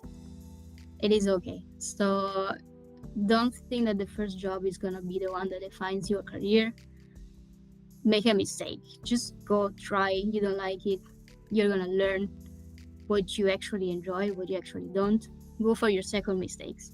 Just one mistake after the other, you're gonna go there to where you want to be, where you're meant to be. So don't be afraid of exposing yourself. Don't be afraid of taking a risk. Mistakes are actually much better than what we're used to think. So make mistakes. That's okay. It's a great advice. I think that's probably the one that's going to help you grow the most. You learn from everything you do in life, and I think you hit it perfectly. It's what's gonna make everybody grow. Again, thank you so much, Alice. We really appreciate it from the team at IDES and from the schools and that are participating, and everybody that's watching us. We really appreciate you taking your time to be with us today. We do want to remind the students at SPOL and everybody on YouTube and Instagram watching us that we do have one more talk for today. It's going to be with Nick Abbott from Keyshot. He is going to be elevating your 3D renderings and using small decisions to make big impacts. So I think that's going to be another interesting topic for today. Thank you so much, Alice. I really appreciate the time that you have spent with us, and thank you for SPOL. I believe they're also going to stay in the call, so thank you so much. Thank you.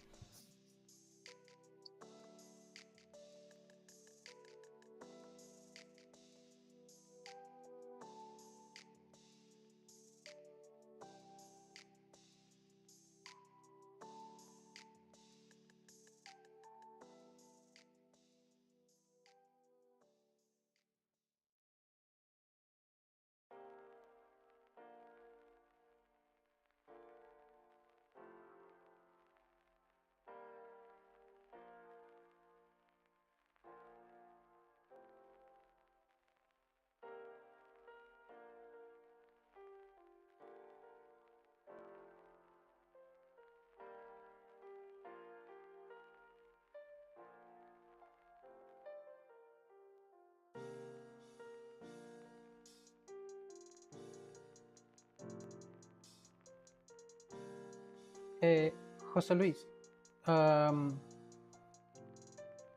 ¿están ahí?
Welcome back, everyone.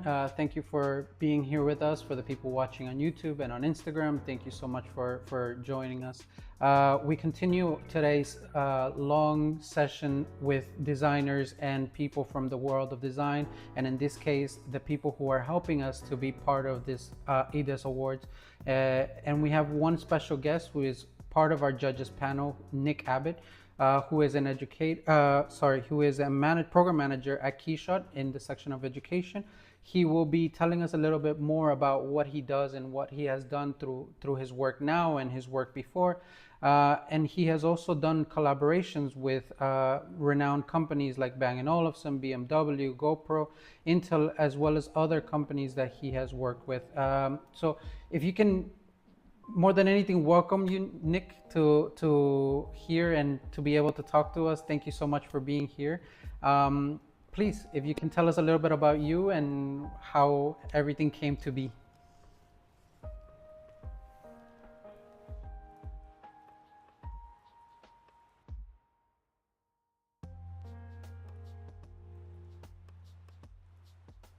Brands, I think the ones you said might have been definitely a little bit erroneous. I don't want people to think I've designed for BMW, but anyways, yeah, it's all good. I've had a good amount of experience designing for both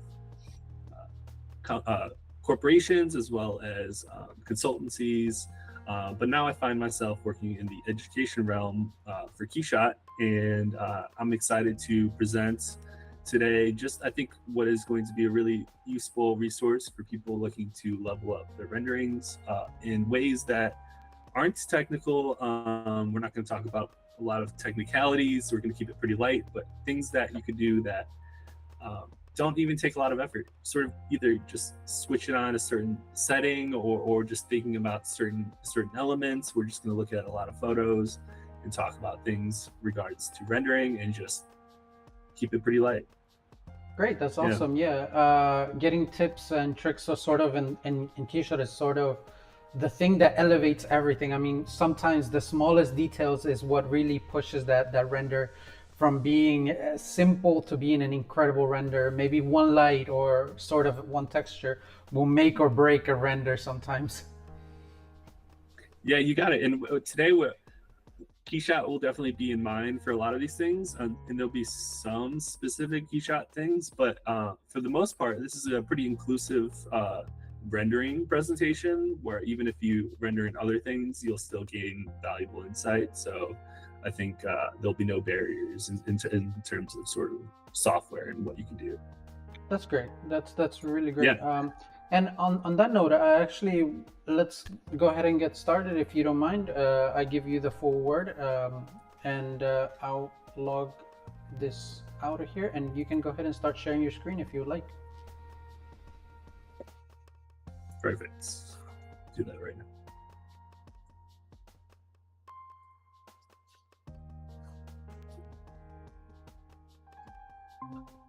All right, so once again, this is elevating your 3D renderings, small decisions that make a big impact. So we've got this little puddle of water making a ripple. The puddle of water was small, but it's making quite a large impact here. So that's what we're going to be talking about. I've already introduced myself, but this is my face.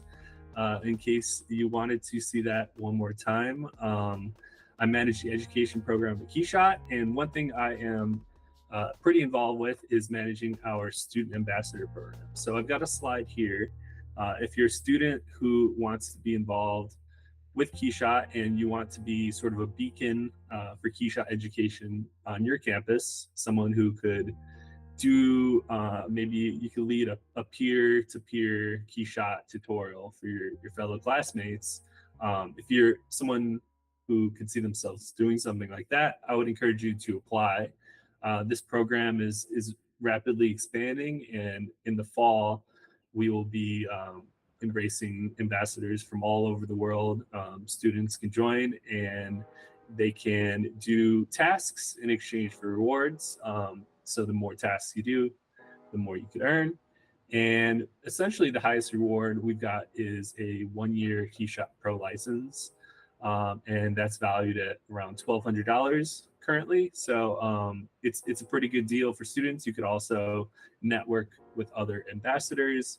You can put it on your LinkedIn page. It's just, I think, a pretty solid opportunity for any students who are rendering enthusiasts. So yeah, we just have a simple sign up right here. It's not an application. You'll just get an email later on that will give you further instructions. But yeah, you could just scan that to apply. So this is sort of, we're going to talk about a lot of miscellaneous things today. And one way to sort of organize this is we have things you could consider doing before you create your 3D rendering, while you're working on it, and after you've already rendered. So we have these stages, and you'll see when I go to the next slide, we have the same bar up in the top right. So if you're ever wondering sort of when these things should be considered, just evaluate once again before rendering, while rendering, and after rendering. So first thing that we'll be talking about, and once again, these are sort of elements that enhance a render. So screws and hardware. So this is really obviously important if you are an engineer, you're actually making the objects. It needs to be fastened together and assembled. But I would encourage students to also incorporate these things in their renderings. Not only do they look incredible visually, which might drive someone to spend the extra time to do this. You can see we've got this pretty simple object here, but all these fasteners, these screws, make a big difference, and it directs your eye, it adds visual interest, but it also sort of forces you to think about manufacturability, which is something that's definitely important as a product designer. But maybe instead of thinking of it like you're going to include these things because that's how it's built, maybe you're someone who just likes to render, sort of like me, who thinks of these things as something that could just enhance the render. So it goes both ways in that regard. Similar to screws and hardware, we have parting lines. Also something that's really important for manufacturability. Things aren't just one chunk of plastic that have to be broken up, but they also add realism. Every product we own pretty much has at least one parting line, and you could see they're kind of subtle, you know, it's just a thin sort of black line in often cases, but it adds a lot of realism, and once again forces you to think about sort of how things would be assembled in real life. And sort of to build on top of parting lines, another big reason why they're really important for rendering is because they offer you the ability to add fillets. Now we have an image right here, and I could zoom in. And in this red circled area, we can see a fillet. And a fillet, if you're not familiar, it's just a rounded edge. They can be larger or smaller. But every object in the real world has a fillet. Even objects that seem like they're very crisp at the edge, they have a small fillet, like you can see here. And it makes a huge impact on rendering because it catches the highlight. You can see right here, we have this white streak going through. If there wasn't a small round on the edge here, you wouldn't get that. And I have an example right here. This is an object of rendering without any fillets. All of the edges are infinitely sharp, which once again doesn't match reality. We want at least a small fillet. And you can now evaluate the big difference with the fillet. So you could see details for one that you weren't able to see here. With fillets, you could see all of these sort of etched lines. You could even see things in this completely dark area that, once again, going back, you can't see at all. You could also see on these edges right here, the highlights being picked up, and just a bunch of details are popping out at you. Even over here, when there's no highlighted edge, it could be a shadow edge, and that helps you to create more 3D-dimensionality in your renderings. Now, fillets are something I would recommend doing in CAD, and that's why it's in this category before rendering. Do it while you're working on your SolidWorks model or whatever program you're using. But you could also artificially do it in KeyShot, and so it can go either way with that. Now, PCB boards are also really incredible to incorporate. You could see just how awesome they look in renderings, but once again, it forces you to think about sort of the purpose of the form of the object, as well as it making for an awesome render. The latter, it making for an awesome render, will be the theme, but there's definitely other benefits. For example, if you're talking to a future interviewer, you can communicate that your form was decided based on the internal components that had to go inside. So it's an intentional way of designing, and that's always important because no design interviewer wants to hear that you say, oh, I just did it this way, because they want you to say a reason. And so this is one thing that could lead to that. It's saying that you had these components and you needed to build a form around that. Plus, you could do transparencies and exploded views, and it just looks really cool. Same thing with chords. Chords are a little bit outdated, but they're making a comeback, right? Everything used to have a chord. Now things are pretty wireless. But you could see they add a lot of visual interest. And if you shape your chord sort of intentionally, you can even guide your eye towards the rendering in the middle.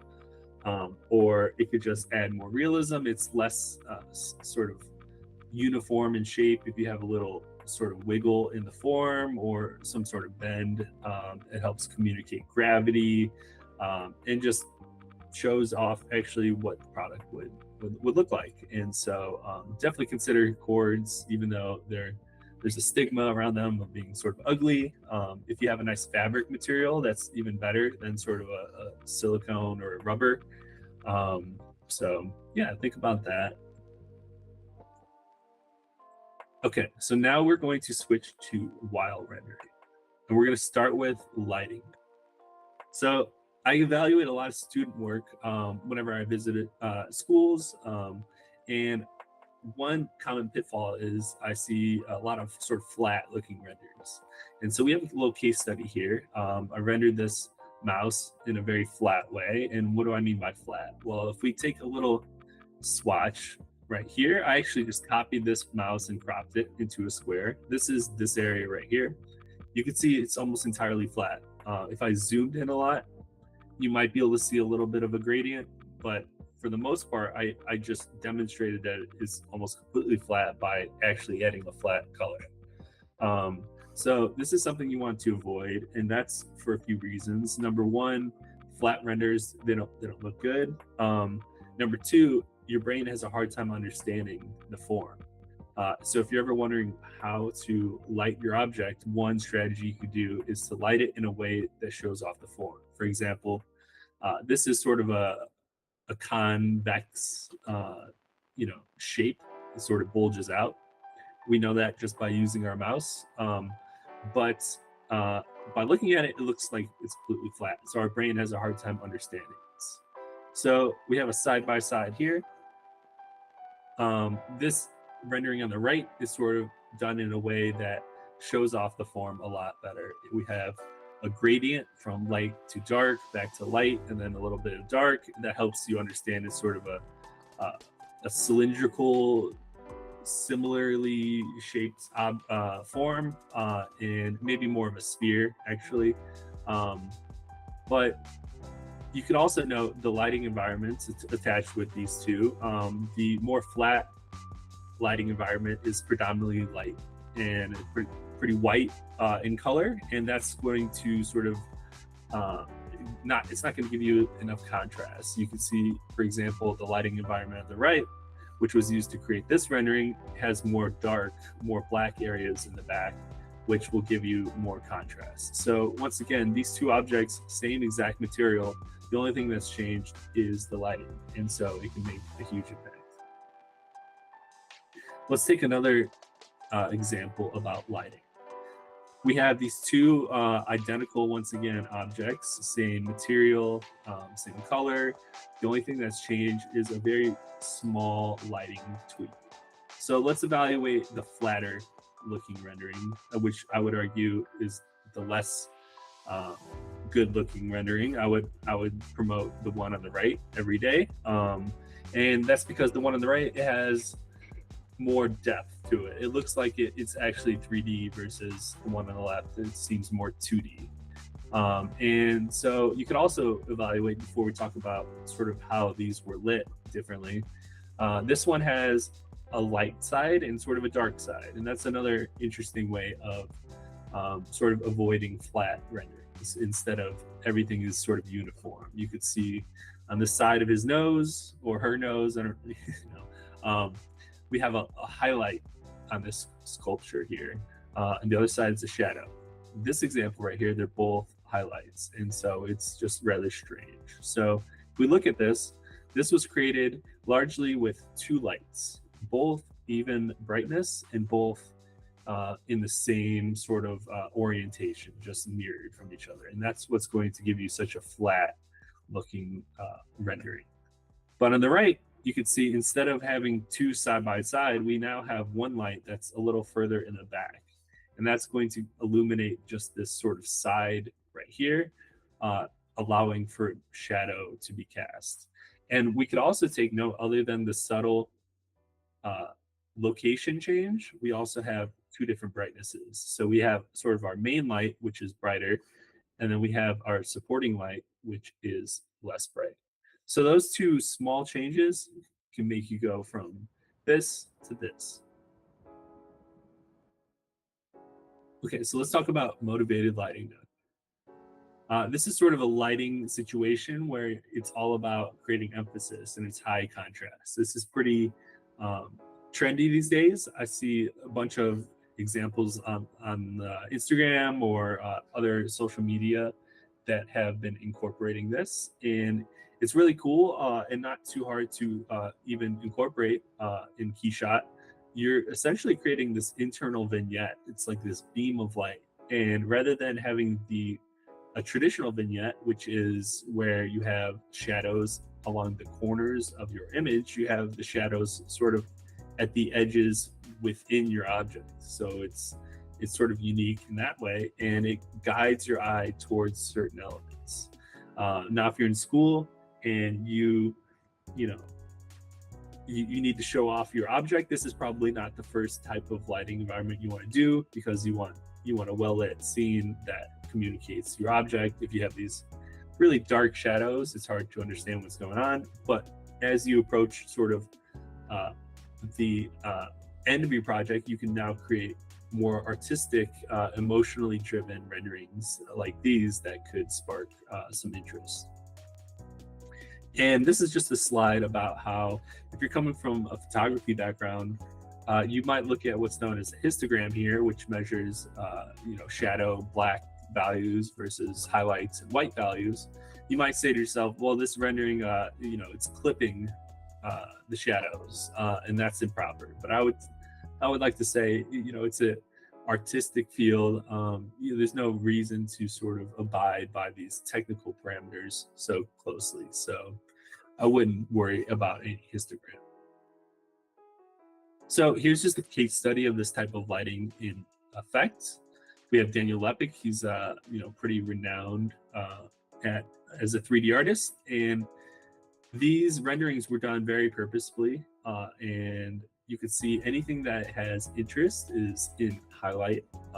You have these labels, these details. Anything sort of devoid of interest, like this flat surface right here, is in shadow. And so this helps you sort of guide your eye around the rendering. Also, he has this LED feature in shadow, which helps emphasize the LED. So it's just sort of a nice balance of all these things coming together. Okay, so let's talk about scale now. We're going to talk about sort of scale from a visual and a technical point of view, and why that could enhance your renders and why it's important. Visually, scale is important because you need a reference point. If I look at this rendering, it's an good looking rendering right here, but I don't know how large it is. It sort of feels like a Wi-Fi router in size, but you could see the artist has actually shown us the scale with human elements. So in this example, we have couches and tables and sort of a window in the back. It helps us understand this is quite large. And the one on the right does it even better. With the humans, we all know roughly how large a human is. So this thing is massive. And that just sort of goes to show scale is really important for renderings. Here's another great example.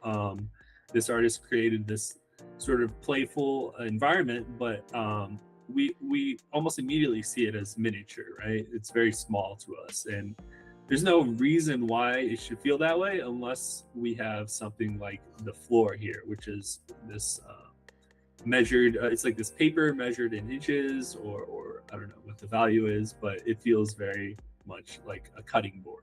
And so we evaluate that as small, and so we read these chairs as small. But without that floor, it might be hard to understand that this is actually portrayed that way. Now, technically, scale is really important for renderings also in a lot of ways. One of the most visually demonstrable ways is evaluating sort of a technical thing, which is called depth of field. You can see we have depth of field with the same value 3 different times, except for all we've changed is the scale of the scene. So on the left, a depth of field of 2, in photographers' terms, this is sort of what you would expect, where you have a heavy amount of blurring that is far away from your focus area. 2 is a rather low number, but as you scale the scene up, if you scale it 50 times up, a depth of field of 2, which in real life should look like this, now starts to look like this, and everything's in focus, and this is not close to reality. So keeping scale in mind is really important. And it also is important in other ways for image texturing and other technical parameters that I didn't outline here. So always, if you're wondering about scale, one thing I would say is just drop in like a human dummy in your 3D rendering scene, and then you can base that off of what you're working with. And here's just a few more examples of depth of field at work. If you are unfamiliar with that term, you can see we have this focused area, but everything else outside of that is blurry. The further away from the focused point, the more blurry it is. And this would also be like a depth of field of 2, rather low. You could see a few more examples. And this is most prominent when you have multiple objects in your scene. You can see with this particle system here, it's really obvious. But if you only have one object, it might not be as much. But yeah, great feature to turn on if you're looking to channel certain points of your object. Another thing I'd like to talk about is sort of studying how product photographers work. They do a lot behind the scenes that you might not see. And this is important for rendering, because for rendering, all you'll see is something like this, right? This is just what is in the camera. But how you get to that, it's not super important because this is what you want, right? You don't care about the process.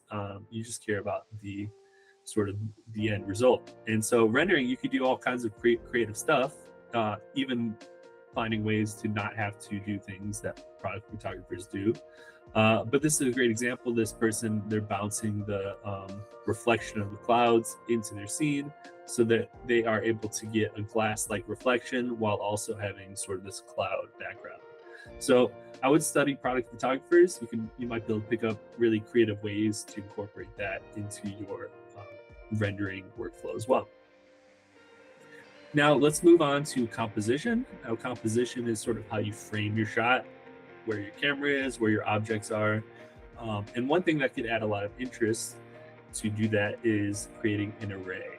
So we have this radio array with these keyboards, looks quite nice, and even broken up with these chords to sort of, give us a little bit of an asymmetrical feel. You can see when done properly, this looks really nice. This can be done as a unifying element or something in contrast with everything else. You can see these two on the right. It's very obvious that this is standing out from the crowd, and maybe that's your message, or maybe you would just want to convey different colors or just different ways of showing different angles of your objects. All these things can be useful when creating an array. Now, another technical term we're going to talk about is field of view, and this sort of deals with the camera's lens and how much it sees versus how much distortion there is. We're not going to go into the technicals of this, but it's really important for rendering and something to consider. We have this example here where our FOV, the field of view, goes from 24 to 300. And you can see the renderings that are done at the lower end, the 24, the 36 millimeter camera lens, there's more distortion. And I would recommend leaning away from doing these types of renders because they feel less real. Our eyes in real life, I want to say, are more associated with the 50 millimeter camera lens. But I tend to like to render things sort of on the other end of that, what they call a long lens, and do higher values of FOV. So that's totally up to you, but I have this range right here that I would recommend for people who want to improve their renders. Okay, so we have labels, another element that you can use to enhance your render. They can be pretty free details, actually. I mean, you might have to come up with a brand that requires work, but you could just say made in, Germany, product number, maybe some, material callouts. These are things that you would find on actual objects. You could think about also most electronics have, or all of them have some sort of battery label or some sort of emergency thing they're legally required to show. You can include those in your renderings as well, and that adds realism. You can see some more examples of labels at work here. Honestly, without the labels, this sort of starts to feel fake, especially when you get to things like this camera over here, which have just like 100 different words and labels on them. It starts to really feel like a real product. And, it could be crucial ways that the user also interacts with the object, or just sort of, you can see here, we have that sort of recycle label here. So it could be important or not important, but I would consider including them just to augment the render. Similar to labels, but with 3D included, we have deboss logos, also emboss logos. This one's both, I suppose. But the raised or lowered logos in KeyShot or any other rendering program can really bring out your brand. You can see, just like we talked about earlier with the fillets, the highlights will be caught around the edge, and it will really help your label stand out. You can see this one right here, it actually has no color, the label. It is known as a blind emboss, and it sticks out just because you can see all the highlights and shadows of the edges. So definitely really cool to incorporate. And one thing to note, you could see all these renders have been carefully chosen. They all sort of include many of these elements. So I wouldn't say just include one, include a lot of them. So all these have parting lines, fillets, embossed logos. You can see we have some hardware screws, like all these things come together. And these are what veterans in the 3D rendering space are including. Another interesting element to explore is motion blur. If you are an animator, this goes a long ways. And you can see here's some examples here of things that are moving, or parts of the object have been moving, and it creates this really interesting visual effect that can drive interest towards your viewers. Simulations are also really interesting to incorporate. These could be simulations outside of the product, like we have these bubbles right here, or it could be as simple as cords falling down, simulating gravity, or like a wave effect on concrete. This can get really creative and definitely more challenging to build, but you can create some really stunning 3D visuals with simulations. Now, textures could be a simulation in themselves, 3D textures. You might simulate this and then convert it into sort of image texture that you can apply to an object. And that's sort of what's done in some of these examples, but you can create some really interesting textures on your objects that look incredible in a rendering, but also add functionality in your product. So the bike seat adds grip, the toothbrush, same thing. Pretty much all these are grip based, except for the shoe right here. That's more of an aesthetic choice, but it looks incredible. Scratches and smudges, another element to consider. Something that would maybe not be used a whole lot in the professional industry because people don't tend to want to sell things that look dirty. But if you want to make your product rendering look more realistic, this is definitely one of the reasons, or one of the things you can do for that. You can see just how real some of these things look here. Smudges, scratches, the skateboard looks insane. Like, it looks just like a photo. That's sort of what's required to create realistic imagery, because nothing in real life has a uniform roughness. So you want to sort of do the same thing with your renderings. Now we have bloom and glow. You can see in real life, it might be harder to pick up, but in renderings, around a glowing element, there should be some sort of like softness. You could see right here, right next to the brightest spots, there's a little bit of a glow, and that's known as bloom in Keyshot. And so if you're working on something with lighting, definitely incorporate that feature to make it more realistic.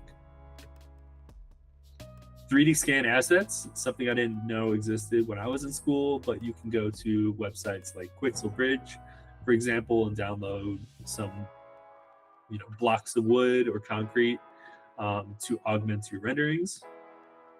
And these are also pretty much free details because you don't need to create these. They're already created, and they're very real because they were created with camera scans. So you can just find creative ways to incorporate them into your product renderings. Maybe it's more of a marketing thing, or it could be related to your object. Maybe you want to show off some strength, so you have these bricks, these concrete, or maybe it's you have some plants in the background because the plants are related to food.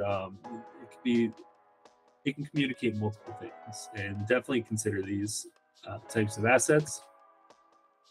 We have gobos, which is sort of a way of saying applying a texture to a light source to sort of break up the light source. So much like we were talking about breaking up uniform roughness, now we're talking about breaking uniform light. So this is something we see in real life. Obviously, we go outside, we see the leaves cast on the ground, and that's just the shadow of the tree casted. But we also have things like this sort of effect, which is a little bit more abstract. Finally, if you are looking to augment your renderings, you can create realistic materials. Things like wood, fabric, metal are, I would say, the top three for materials that would capture a more realistic look and feel. You can see all these are renderings, but they look like photos. Some of these are insane. You have these sort of patchy areas of the fabric that are sort of damaged. You have the smudges in the metal, the wood grain. If you're looking for more realism, consider one of these materials in your renderings. Okay, so we're almost at the end of the presentation. Let's talk about a few things you could do at the after you create a rendering to sort of augment the render. We have grain and noise here. This is something that isn't used a whole lot, but it can look really cool. For example, this rendering right here has these sort of speckled areas, and this is something that photographers try to remove. But if photographers try to remove it, that means as someone who creates a rendering, you might want to include it because that mimics real life a little bit more. So we have an example here, two renderings. The one on the left is without the grain and the noise. The one on the right has a little bit of this, and you could just do this in Photoshop, and it kind of looks nice. It's kind of like a watercolor almost. It has a different aesthetic. Another thing to include potentially is chromatic aberration, and without speaking on this technically, this is essentially the discoloration of the edges. And this is a really dramatic example where you can see these purpled edges, and this is usually done from a far length away with a zoomed in lens. But you can see we have two examples again, one with the chromatic aberration, we have this blue edge, and one without. And so this could be one sort of free detail or one small interesting way to add more to your renders. As far as the color, by default, chromatic aberration tends to be yellowish, orangish. But in KeyShot, for example, you could just switch this to blue or any color you want and sort of tie it into a render.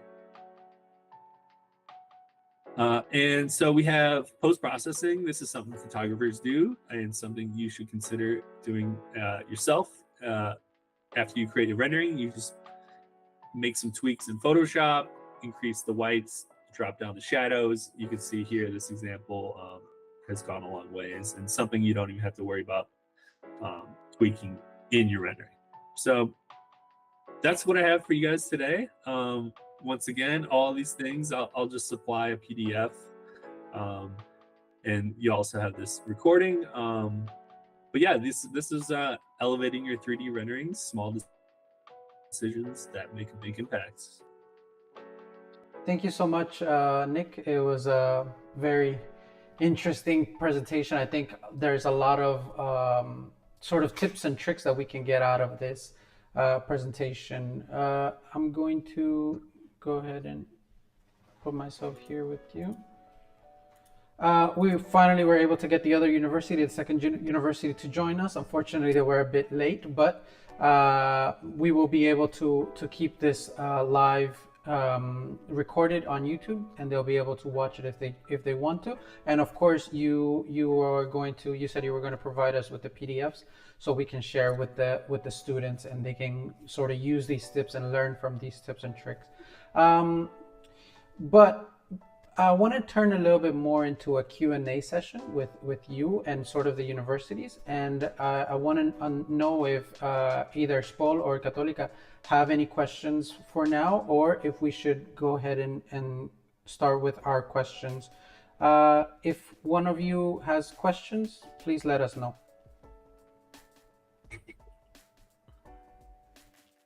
Okay, I guess at the moment, okay, here, okay, there.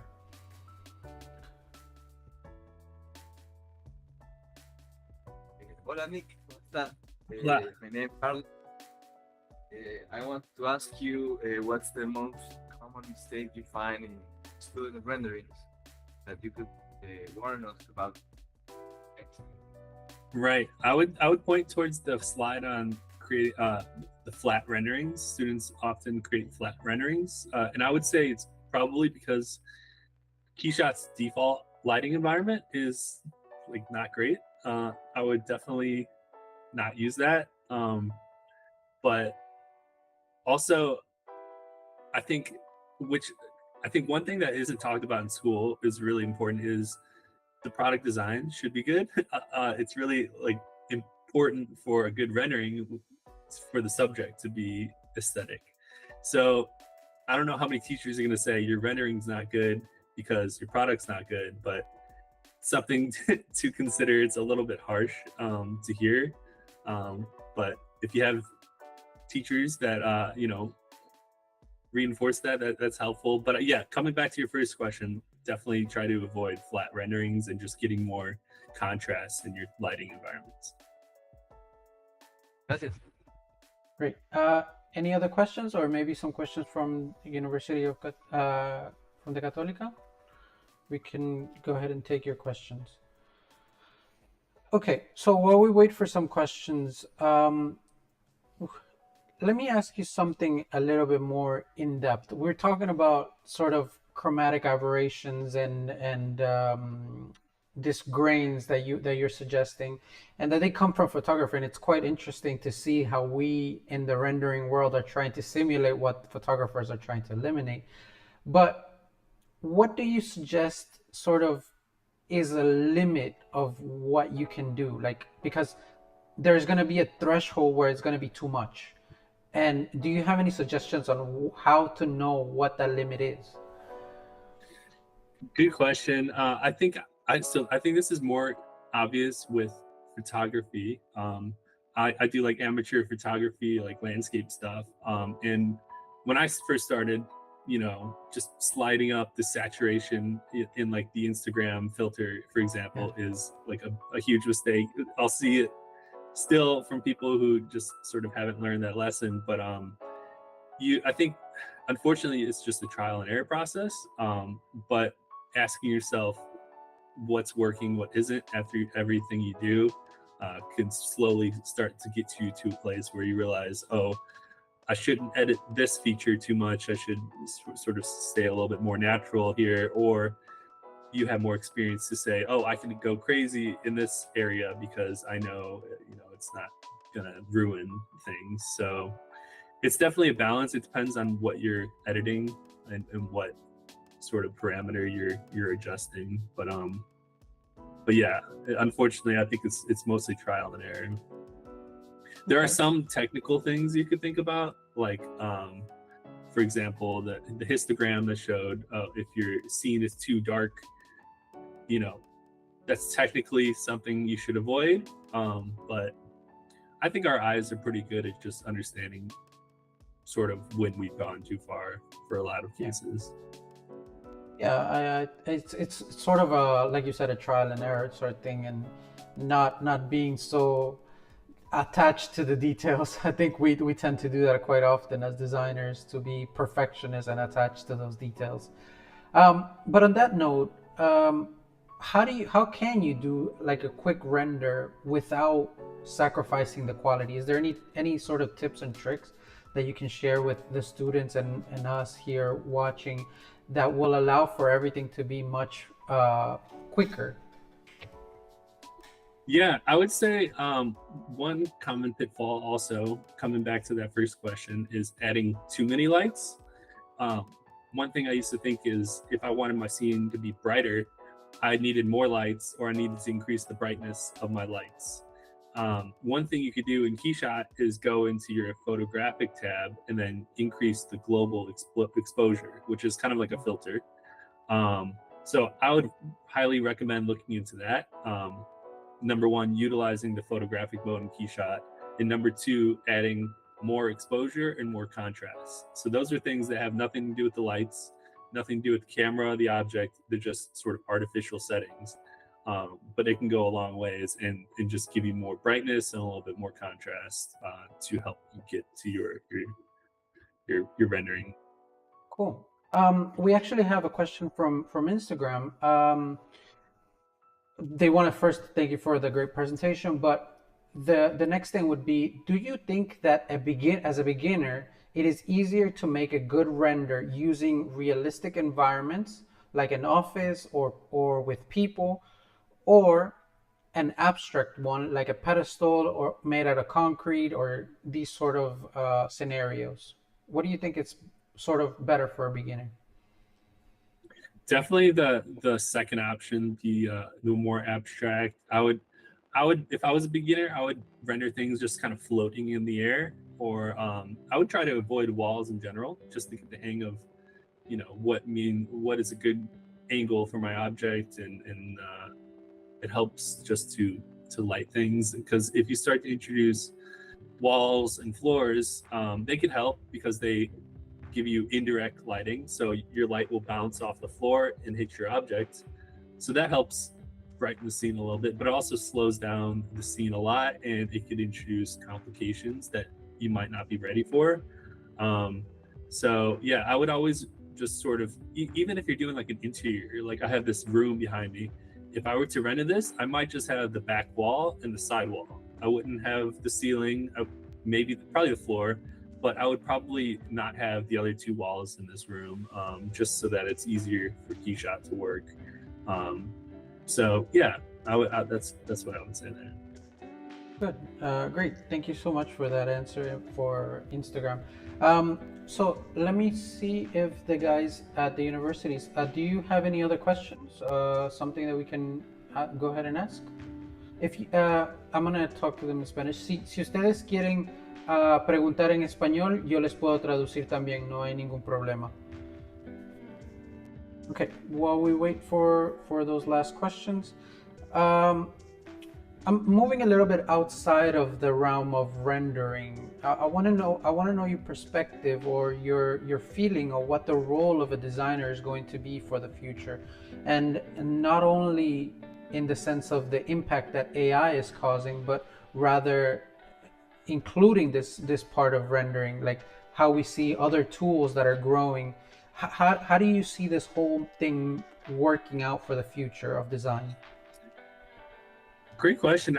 So for me, in a lot of ways, rendering is a tool to help your idea be sold, whether that's selling to your teammates or to investors or whoever.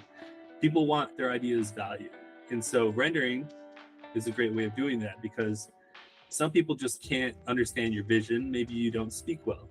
Maybe your sketches aren't beautiful.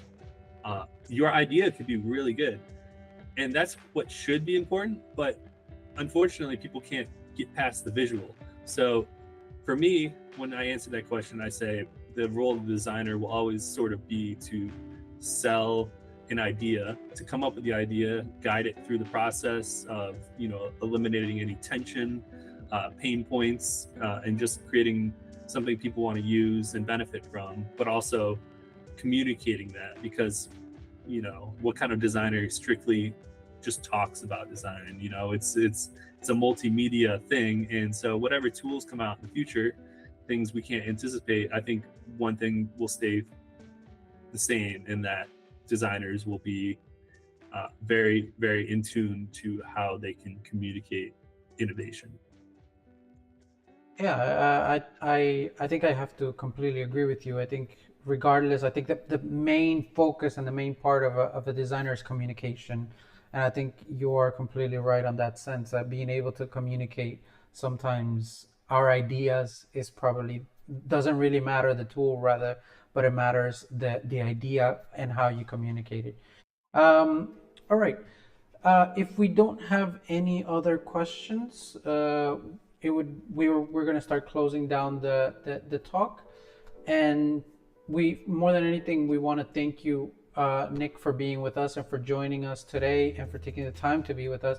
And more than anything, for being part of the whole IDES Awards and actually helping us to bring this help that we're trying to bring to young designers and young students, so that they can get an opportunity outside of their environment and to experiment new world of design in different places.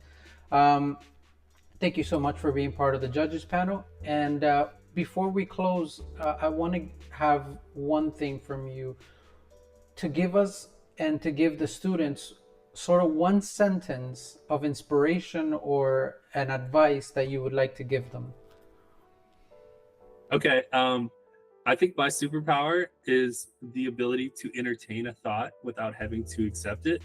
Just being someone who can change their mind. Changing your mind is a strength, not a weakness. If you're confronted with new ideas, you should change your mind. And so developing a mindset where you're evaluating new things and you arrive at a conclusion based on what you've studied is really important. Think for yourself, and you'll come to the truth of whatever that is. That's my bit of info for you. It's sort of unrelated to design, but yeah. No, it's great. Thank you so much for that. I think it's not always about design, but it's about part of life, in itself. Thank you so much again for joining us. We want to thank everybody who has been here with us, Universidad Católica, Universidad de Spol, and earlier today, Universidad de las Americas, who was also with us today. But we also want to thank the special sponsors that are part of this whole journey with us, which have Design Wanted, Keyshot, D2P, Design to Product, Studio Volpi, Casina, and of course, Young Designers India. And all these sort of people that are helping us to make this happen and to bring this help to young students. And again, Thank you so much, Nick. And we'll be seeing you on the ceremony for the awards on Friday. Awesome. Yeah. And everyone, feel free to, add me on LinkedIn. Would be happy to connect. You never know. Maybe I'll work for one of you one day. It's a small world. Okay. Take it easy. Thank you so much. Thank you so much, everybody. Gracias.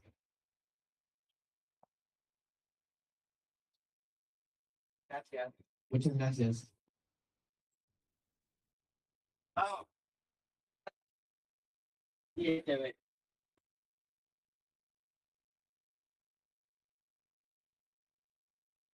a la hora que está. Quería voy a hacerle de nuevo para que acceda a esto.